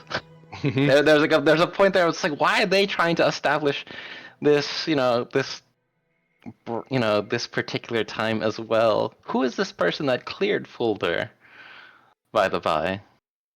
Yeah, maybe this is something we follow up on our own. Let's try to get Gus out of the situation first. Yeah, yeah. We have no more questions for Fielder. We let the yeah, go ahead. Defense, for the record, I'm sustaining the objection related to the relevancy line of questioning. I'm sorry to cut you off. You had no further questions for this witness at this time? That is correct. Fulder, you may take a seat. Do either counsel require Fulder to remain for the duration of this hearing, or may he be released for more further medical care and rest? What do you guys think? I think he should stay here if it's not going to be very long. I'd like to recall him if it comes to it. He is part of the only evidence used in this hearing. I mean, I would like him to be checked out by Ondarian medical staff, because Understood. I'm concerned about his health and whether or not he's been influenced, and other people have cleared him. Understood, Fulder. You are to remain present for the duration of this hearing should you be recalled for further questioning. Yes, Mike. You may step out of the ring. Fulder steps out to the side. Prosecution, further witnesses and evidence. Yes, Your Honor. We'd like to enter into evidence Exhibit 2 for the record. Approaching the defense, Commander Hawk comes forward, and in a small box is the grenade. There's two grenades. Actually, let's do this. Let's break this down. He's presenting two things into evidence. One is one grenade, and there's the second piece of evidence is the second grenade. He's claiming the first one is the one that was found is one that was collected as part of the initial report. The second grenade is the one that he's indicating was confiscated from the Dragon. And the first one is unused? They're both unused grenades. Interesting. Chief Gus, how many grenades do you have unaccounted for? 5. Just speaking with him. 5. Okay, wait. So if those two belonged to you, that means 3 grenades are missing that could have been used for the explosion? Do you think that could have made a big enough impact? 3 grenades? Probably, yeah. Damn, things are fucking okay. You need to lock those in a safe when we get out of this, by the way. Yeah, I'll help you with that. Okay. Sorry. Who's got Gus? Who's got Gus's sheet? I'll take. You look at Gus's sheet and tell me that 20-foot radius spear with 5d6 damage. Oh, No, I don't doubt it. I'm just saying, like, you need to tell us about these and get them locked up, man. Like, Jesus Christ. Yeah, Basic. there's clearly a security loophole with the security chief on your ship. Yeah, you know, everyone else has got to follow the rules, but old Gus, you know, he's too old and grizzled to follow the. All right, whatever. We'll talk to him about it. Altaik has never seen Gus in this light. This is well, then this will be enlightening. Okay, well, I'm glad you're being honest with us, Gus. Okay, so, jeez. All right. All right, let's go. Let's let him continue, I suppose. Okay. So no objections to the grenades? Only objection I guess I would have is, where did you find the grenade on the gift ship? Okay. That objection can be. Commander Hulk states that he will call up the second witness, his guardsman, to testify to the matter. Do you still have an objection to the grenade itself, or can it be brought in via witness testimony? Nah, let's bring it in via witness. Okay. All right. You guys want to take a quick 10-minute break here? yeah, let's do it. Okay. All right. Let's come back at. Let's just do 40. 40. Okay. Sneaky snack. Ali, you need to find an excuse to come back into this. I'm sending. And we're back. Make sure you're not muted. Oh. Yeah, there it is. I no longer need to mute myself because I paused it. I just need to confirm at the beginning of every session that my mic is set to the correct microphone. Because pausing eliminates the need to mute, unless like stop it. But thank you for the room. Nice. So let's rewind the clock a little bit, as this hearing has been ongoing for the fate of Chief Gus and particularly the opinion of the Kulat Giants on the Dragonhawk crew. And let's hand the camera over to a specific cat who is finding themselves walking, being escorted, but you know, they're a cat, who do they want? Back towards the dragon. What is Toad doing? Now, do these people believe I'm a cat? Or are they kind of like entertaining the idea? Maybe they think I'm just like a mechanical cat? They did talk about druidic tradition. Okay. Which gives Toad some insight that maybe they understand wild shape. Okay. This particular patrolman isn't speaking to you, but they are attempting to escort you with the gravitas of escorting a person and not like trying to harangue a cat back to a specific location. Poor guy. It's like I have to escort a cat. Okay. I guess Toad's just walking back to the ship. You know that Aristocats movie? Where they, Yes. The walk? Strut to the song? The strut. Yeah, I think that's how Toad's walking. Oh, yes. That's amazing. Okay. So Not the racist part of that movie, right? No, yeah. Not all the horrible things. Skip about that part. Just that one part. Oh my god! Canceled on YouTube. No. Woohoo! Okay. All right. So you find yourself back on the dragon. Yes. Yes. You have a connection with. I'll take. Okay. Toad's You know gonna that the connection is there. Toad's gonna say to Altaik, "Hey, psst. I don't know if you're talking right now. Sorry if this is really annoying. I'm gonna try to see if I can find out where that grenade came from. Like, who put it there? How's it going?" It's like, so right now, at this point, it's just like, we're just handling like the procedure point, and it's just like, oh, right now we're just laying things out. Gus does not seem confident at all. This is very, very unlike him. So we're going to need all the information that we can get. They're putting up folder. Do you remember that fire giant from the potato? Yeah, the guy with the headaches. Mm-hmm. They're putting him up, and so we'll see. But he looks injured. He from the whole blast, and but otherwise, I think that's getting any information on where that grenade came from would be incredibly helpful. Okay, I'll see what I can find. Don't get arrested. You too. Good luck. Okay, so the grenade was found with the rest of our explosives. Is that right? The grenade was brought up by one of the autognomes from inside of your ship and added to the rest of the explosive. Okay, but weren't Valerian? Wasn't Valerian They with were them the whole time? leading them, Okay. and there was and so not all the autognomes were together every waking second. Like not all three of them were walking around. So this was one that was there collecting, because there was three of them collecting explosives, and most of you had eyes on. But there was a moment where you were discussing things with Duke Zalto, where you were all on the top of the deck, and then this last autognome came up with the grenade and the cane. Interesting. Which autognome was it? It was It was Wrench, wasn't it?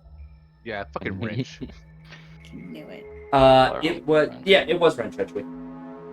Get his ass. Okay. They are no the longer autognomes- they're not on. Okay. Are there any guards on the ship, or are they all off the ship? They are all off the ship. They are positioned kind of like there are two fire giant guards standing outside of your ship on the dock, like right next to your gangway. Okay. Toad's gonna find Signy and say, and still as a cat, and we'll say, Signy, down here. Oh, yes? Hey, can you keep watch up here? And I need some time to kind of look around. Can you just make sure no one who's not one of ours comes on the ship? Yeah. I mean, Effie's been making sure. But yeah. I can. Are you leaving the ship? Yeah. No. Well, not yet. Maybe. Okay. Okay. Yeah. Just help Effie. Oh, okay. And Toad's gonna go into the ship and drop Wild Shape. Okay. And I think Toad's gonna start in Gus's room. Okay. What are you looking for? Anything weird. I think in Toad's mind, Gus is straight-laced, responsible, like always on top of things. It's weird for Toad that Gus has been leaving his door unlocked and breaking the rules with his own explosives. And so I think Toad's looking for anything suspicious in Gus's room. Okay. Like evidence of anything else that he might be hiding, or that, maybe that he's also overlooking. Okay. Let's do an investigation. Okay. I'm like, you are still poisoned. Oh, you're right. That's better. Okay. Oh, shoot. Any way you could sober up? Yeah, do you have Like, like lesser restoration? I don't. We have. Hold on. give me Signy, yourself right? Yeah, can a someone else hangover help? potion. Yeah. I really Toad should have prioritized that in their herbalism. A No, hangover not- potion. Ooh, well, next time. Um. Yeah, okay, that makes sense. Signy does have lesser restoration. I don't know if it's She prepared. does right now. She doesn't have Does prepared. she? She doesn't. I don't. Well, I don't see most of her spells prepared actually. So who runs Signy? It'd be me. Okay. Do you want to? You can. I can. Do you have inspiration? Oh, yeah, there it You can is. give me an inspiration, and we I- can have it that she had it prepared. I will give Sure. an inspiration for that if I Okay. need to. Gotcha. Yep. So either one of you can burn an inspiration, and you can prepare a lesser restoration for Signy. And we can say that she can cast that when you were speaking with her. Yeah, Sukni, before I go downstairs, do you have something? My head is pounding. I do. Here. And you see some of the stars glow on her bodysuit. And you feel the effects of the gas you drank wearing off. You were not. Thanks, Sukni. Hey, don't tell Rick, but I really like having you around. Oh my god. I think he does too. He just doesn't. He's just grumpy about He thought you were a cleric for so long. it. I know. So, somewhere Rick is like, I'm getting annoyed for some reason. I don't know. I'm getting mad. Rick's ear starts buzzing, like a Yeah, what the high-pitched hell is ring. going on? Okay. All right. You are no longer poisoned. Let's take Okay. that 17 investigation. Yeah. Okay. You look into the room for signs of activity that seems out of the ordinary.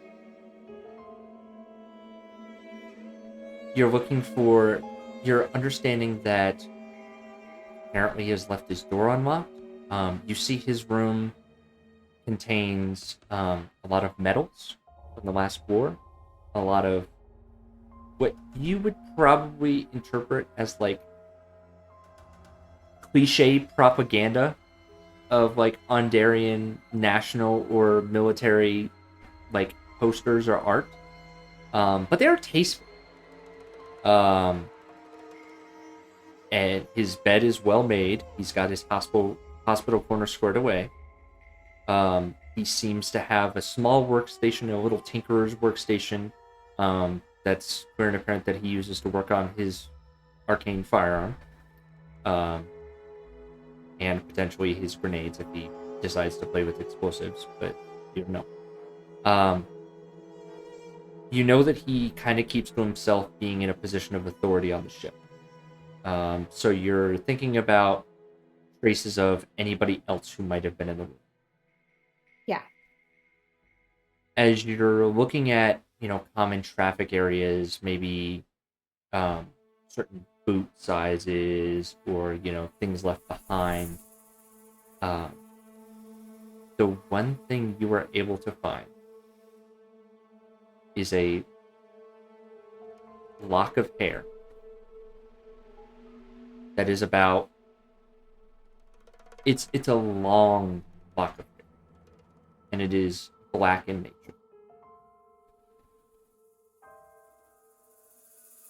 And Gus doesn't have long black hair.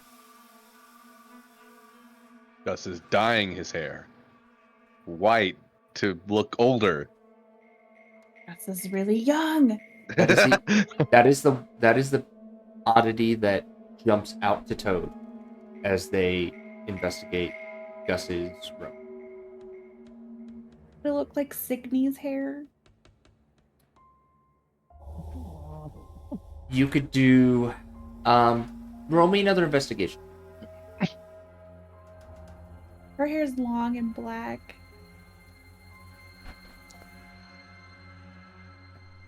30-20. You think about the people that you know on board the ship that have long black hair. Stigny being one of them. Who else? Let's look around. John has long black hair, however, he kind of has his hair in dreads. So it would be unusual, and his hair is normally curly. So you put him aside. Jules has long black hair that she normally keeps tied up in a bun.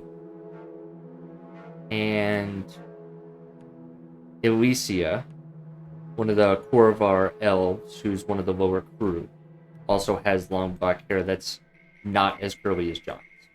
But it does have a slight curl to it. And that leads you to believe that it is someone with straight black hair. So your options aboard the ship are Signy, Elena, the girl who works on the piano, and Jules. However, it could be somebody else from some other ship. And as I go to Brayla's ship, Captain Jabe has black hair that is straight, kind of long.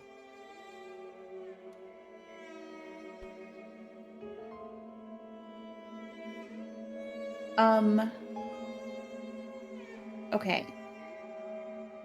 We let people take leave when we docked here. Is that right, guys? We did. That's right. Told them to go Okay. on parties. I think Toad very carefully leaves Gus's room in clean fashion, takes the hair, Okay. puts it in the bag of holding so that it's hidden. Okay. And is gonna go find our logs of who was off the ship last night. Oh, and Belladonna. I forgot to include Belladonna. It must be Belladonna. Yeah, the halfling server girl who works down with the kitchen crew. She also has long black hair. You want to go look at the logs? Okay. Yes. So, a good amount of the crew left last night. They went into town maybe to look at stores, maybe find some entertainment. Some were out longer than others. What do you want to know? What are you looking for? Toad's trying to cross-reference anyone who left the ship last night with one of the folks that they know has long black hair. Okay, so you want to see if one of the individuals on the ship with long black hair left the ship? Yes. Okay. All right. Let's see. It looks like Elena and Belladonna went out together alongside Pip, Ventia, and Lucar for about an hour. Roughly between 6 p.m. and 7 p.m. So around dinner time. They left around dinner time. And they were only gone for about an hour. Signy went with Lila. They went off the ship at about 8 to 9 for also an hour. Jules and Roland left early in the day at about 5 and came back at about 10 p.m.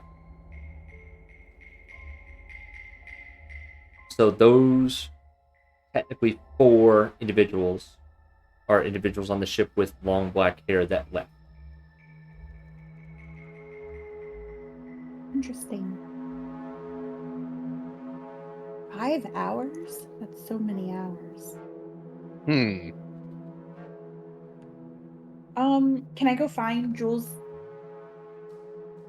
downstairs? Yeah, Jules is in the workshop with Rowan.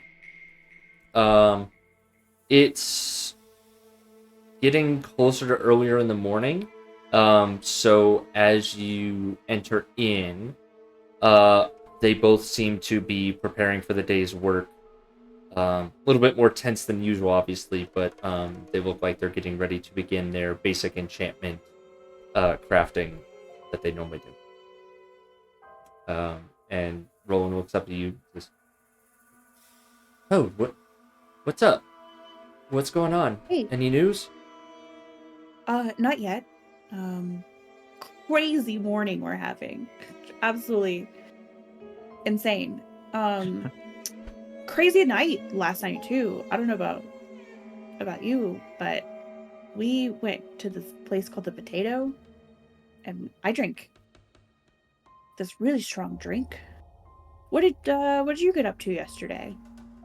While you were off Don't the get ship? him started. Jules pipes up. Well, it was fascinating. We were granted access to one of the alchemist shops, and we were able to discuss a bunch of different creations and even some of the enchantments.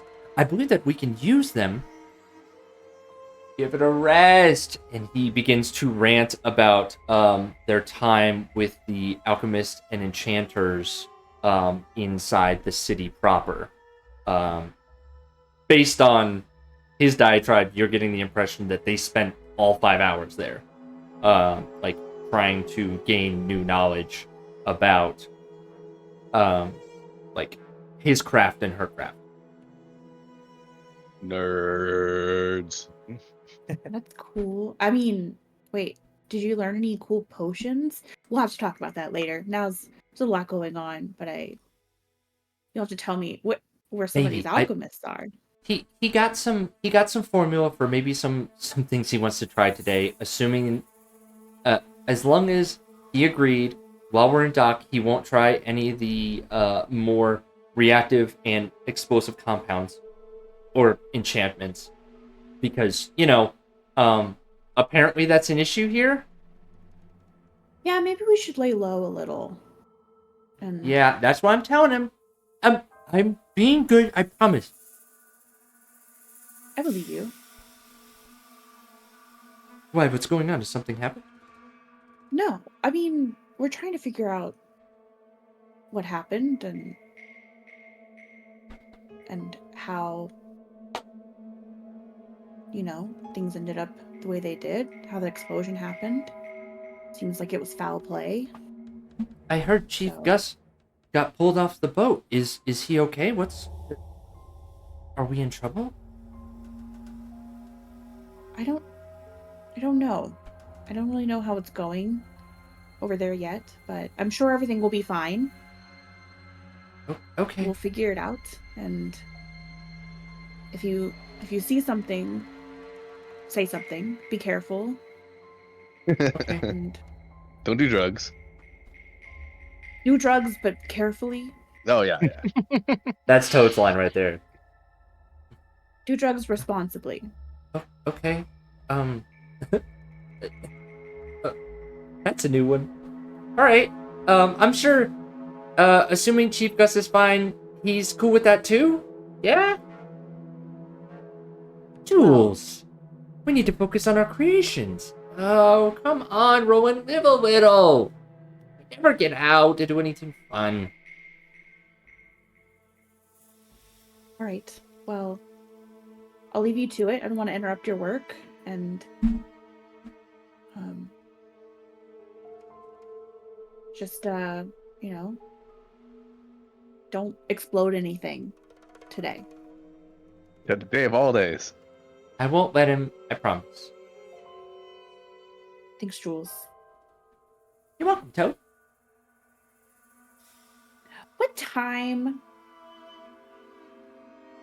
was this meeting with Lockett supposed to be? It's supposed to be in the morning, right? Yeah, we're in the very early mornings. The meeting with Lockett is supposed to happen at like very late tonight, like midnight. Okay, tonight. Okay. Yeah, okay. tonight Sorry, at like I'm wrong. midnight. Interesting. Sneaky. Toad. Oh shoot! I kind of want to sneak off the ship, guys. Do it. Do it. Toad's gonna. Do I take the grenades with me? Oh shit.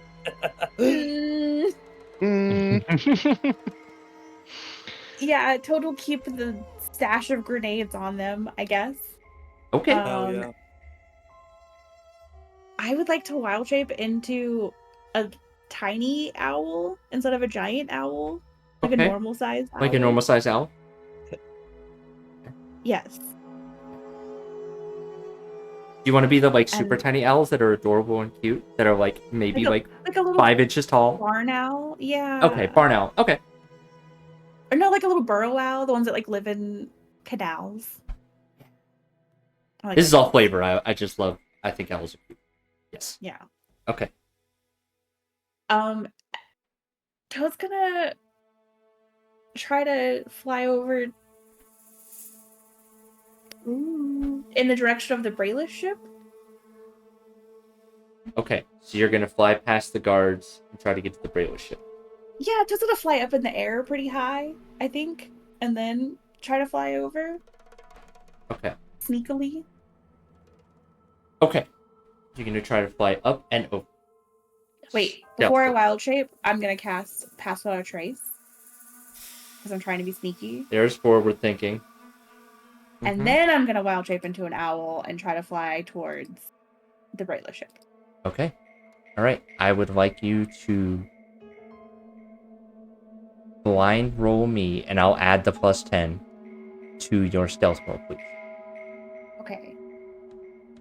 I want you to roll can I- two blind rolls, because the first one's going to be past the guards, and the second one's going to be to land somewhere on the ship, I'm presuming. Let's do the first one first.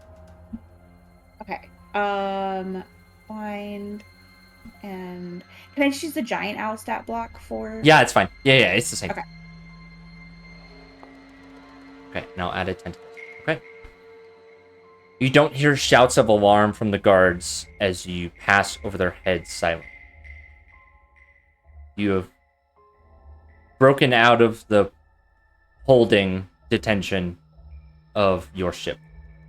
What are you doing? You're heading to the Brayless ship, the Intrepid? Yes. Toad's gonna head that direction and just try to see what kind of activity is going on the ship. Okay. From above? Yes. Yeah. Okay. All right. What you can initially perceive is, well, obviously the captain and first mate are not there. Okay. Let's pull this to the foundry dock so we can look at this together. So, Captain Io is not there. Let me hide. Okay. So Dermot, Maggie, and Irvine are on board the ship.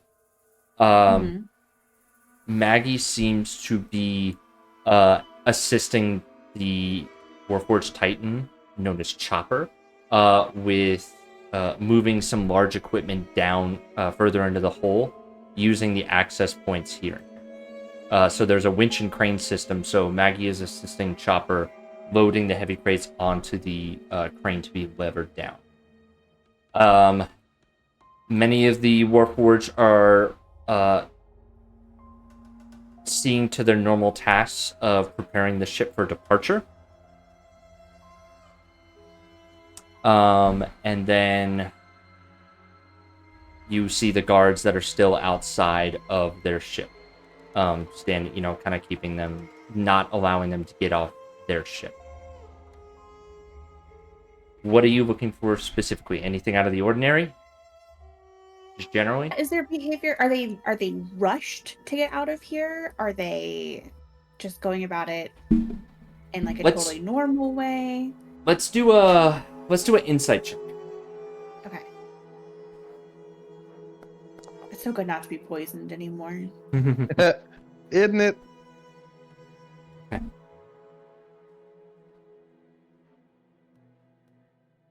So Rocket's not there. You see the tempo of their loading doesn't seem to be in a rush. There's a sense of expediency of any ship, so they're not lounging about moving slowly, but they're also not breaking their back trying to haul ass loading up their ship. It seems like they're going at an average regular pace of ship operations. You do see one of the Warforged, this one particularly, you don't know their name. You do see one of them moving around and performing tasks, but looking back into the cabin room over here. They seem to be looking back, like down towards the stairs, in a way that you would really be able to pick up on as a fellow Warforged as a sense of like nervousness or concern, like looking downstairs with like a look of concern on. Are there like windows on the side of the ship? Let me look at the ship map. I still have that. Or like portholes for their cannons? They do have, at the bare minimum, they have portholes for their cannons. There is the windows in the back of the ship. There's one window in the captain's quarters back here on the floor just below. But you know there's multiple floors here, but there is some holes where the cannons are on the sides. And sorry, can you pick again where this Warforged is looking? They're looking in like spot? they're looking in like this direction, like down towards the stairs. The stairs heading down. Can Toad try to go to the back of that ship and peek through the captain's window? Sure. Give me a stealth check as you descend down. Okay. Continue to make these blind, and I'll add the +10. Okay.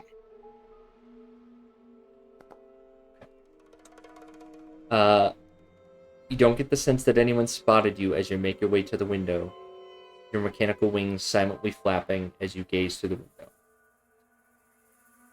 You see a Warforged there with a damaged arm being looked after by another Warforged. Oh. In the captain's quarters? Just so the captain's quarters. Oh, you pick this up.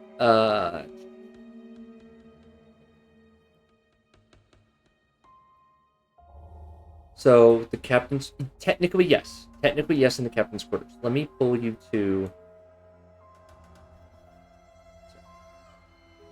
This is a little bit of an older map, so I have to clean it up. Let me pull.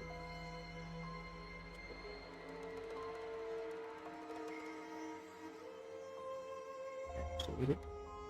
Uh-oh. I didn't delete it. I just hit it. I'm gonna drop your. Not gonna be able to see anything for a second, but let me drop you guys. Oh, I have God. dark vision. Oh gosh. I'm just gonna throw everyone. Hmm. So the captain's quarters are down here, and you can see inside the cabin. I can see. You can see. You can fight. You can see two Warforged in the common room area. As you kind of glance through the window over to the side here, you see a Warforged with an injured arm being cared for by another Warforged soldier. And you can peep that through just out of the corner of the wall there. Interesting. Actually, I don't like that that's a wall. Because that would be a see-through area. Do I see any grenades? Just in case? That they have the evidence sitting out in public? Make a perception check via the owl. Y'all got any grenades? And make it Oh, You I do have not- advantage because I have keen hearing and sight. Yeah, go so- ahead. You do not spot any grenades. Grenade the window machine broke. is closed. Are the Warforged talking? They seem to be conversing in low voices, but you can't hear what they're saying with the window being closed. Okay. Toad will fly up away from the captain's quarter. I think Toad will poop on the captain's quarter window Okay. as they fly away. Solid. No, just kidding. No, just kidding. They won't do that. I don't think Toad could. And it's gonna fly back to the Dragonhawk. Some oily discharge. Go ahead. Yeah. Make me the first stealth check as you depart and rise above the air of the Intrepid. Okay. No one calls out as you fly away from the Intrepid. Make me one more roll to make it back to the Dragon Hunt past the giants. Toad's aiming for Oak Blossom's branches. And rustle of leaves. Hey you. Okay. Hey, oh, Hey, hey you. hey, were you awake last night? I mean, not really. I was kind of resting before the explosion. I didn't see anything. I'm sorry. That's okay. You're perfect the way you are. Don't ever apologize. You are perfect the way you are. Oh my god, stop. I'll cry and I'll rest. Okay. I'm gonna go check on the others, but will you do me a favor? What's up? Will you tell me and just keep an eye on the comings and goings off of the Brayless ship? Of course. When we get out of Just- here, I'm gonna help with your branches some more, okay? Okay. She like tries to nonchalantly like eye the Bravo ship. She's not the best incognito individual as a giant tree, but she's trying to keep a low profile. It's okay. What are they gonna do? We're just looking. Oh, you're right. And then she like turns more of her head to just stare at them. Yeah, let them know. Let them know, Oak Blossom. Yeah. Watch. Okay. Toad's just gonna go back down into the hole and hang out there with their stash of grenades. Yeah. I'm imagining I don't have telepathic. I was speech just about to anymore? say it'd be tight on how long this all took you. This is about a 5 to 10 minute thing. So let's do this. I'm gonna say at minimum it was 5 minutes. Let's Okay. roll a d4, and that's how many extra minutes past 5. Okay.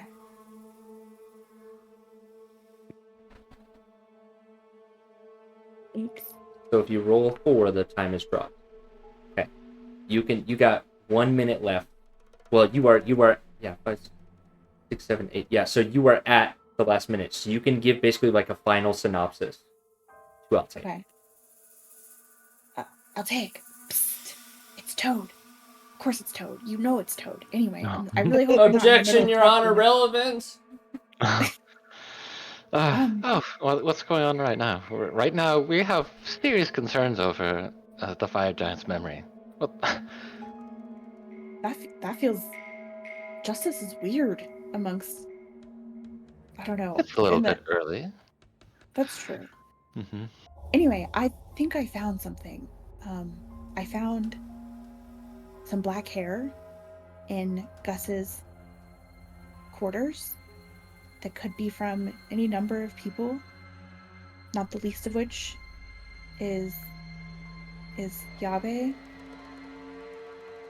who's not on the ship, by the way. But there was a warforged. There were 2 warforged. One of them was damaged, and they were repairing the damaged warforged in the captain's quarters, which feels really suspicious because Valerian, he doesn't like people to go into his quarters. And I just feel like the Braidlish are really stuck up and would much more be, classist and weird about it. What is strange?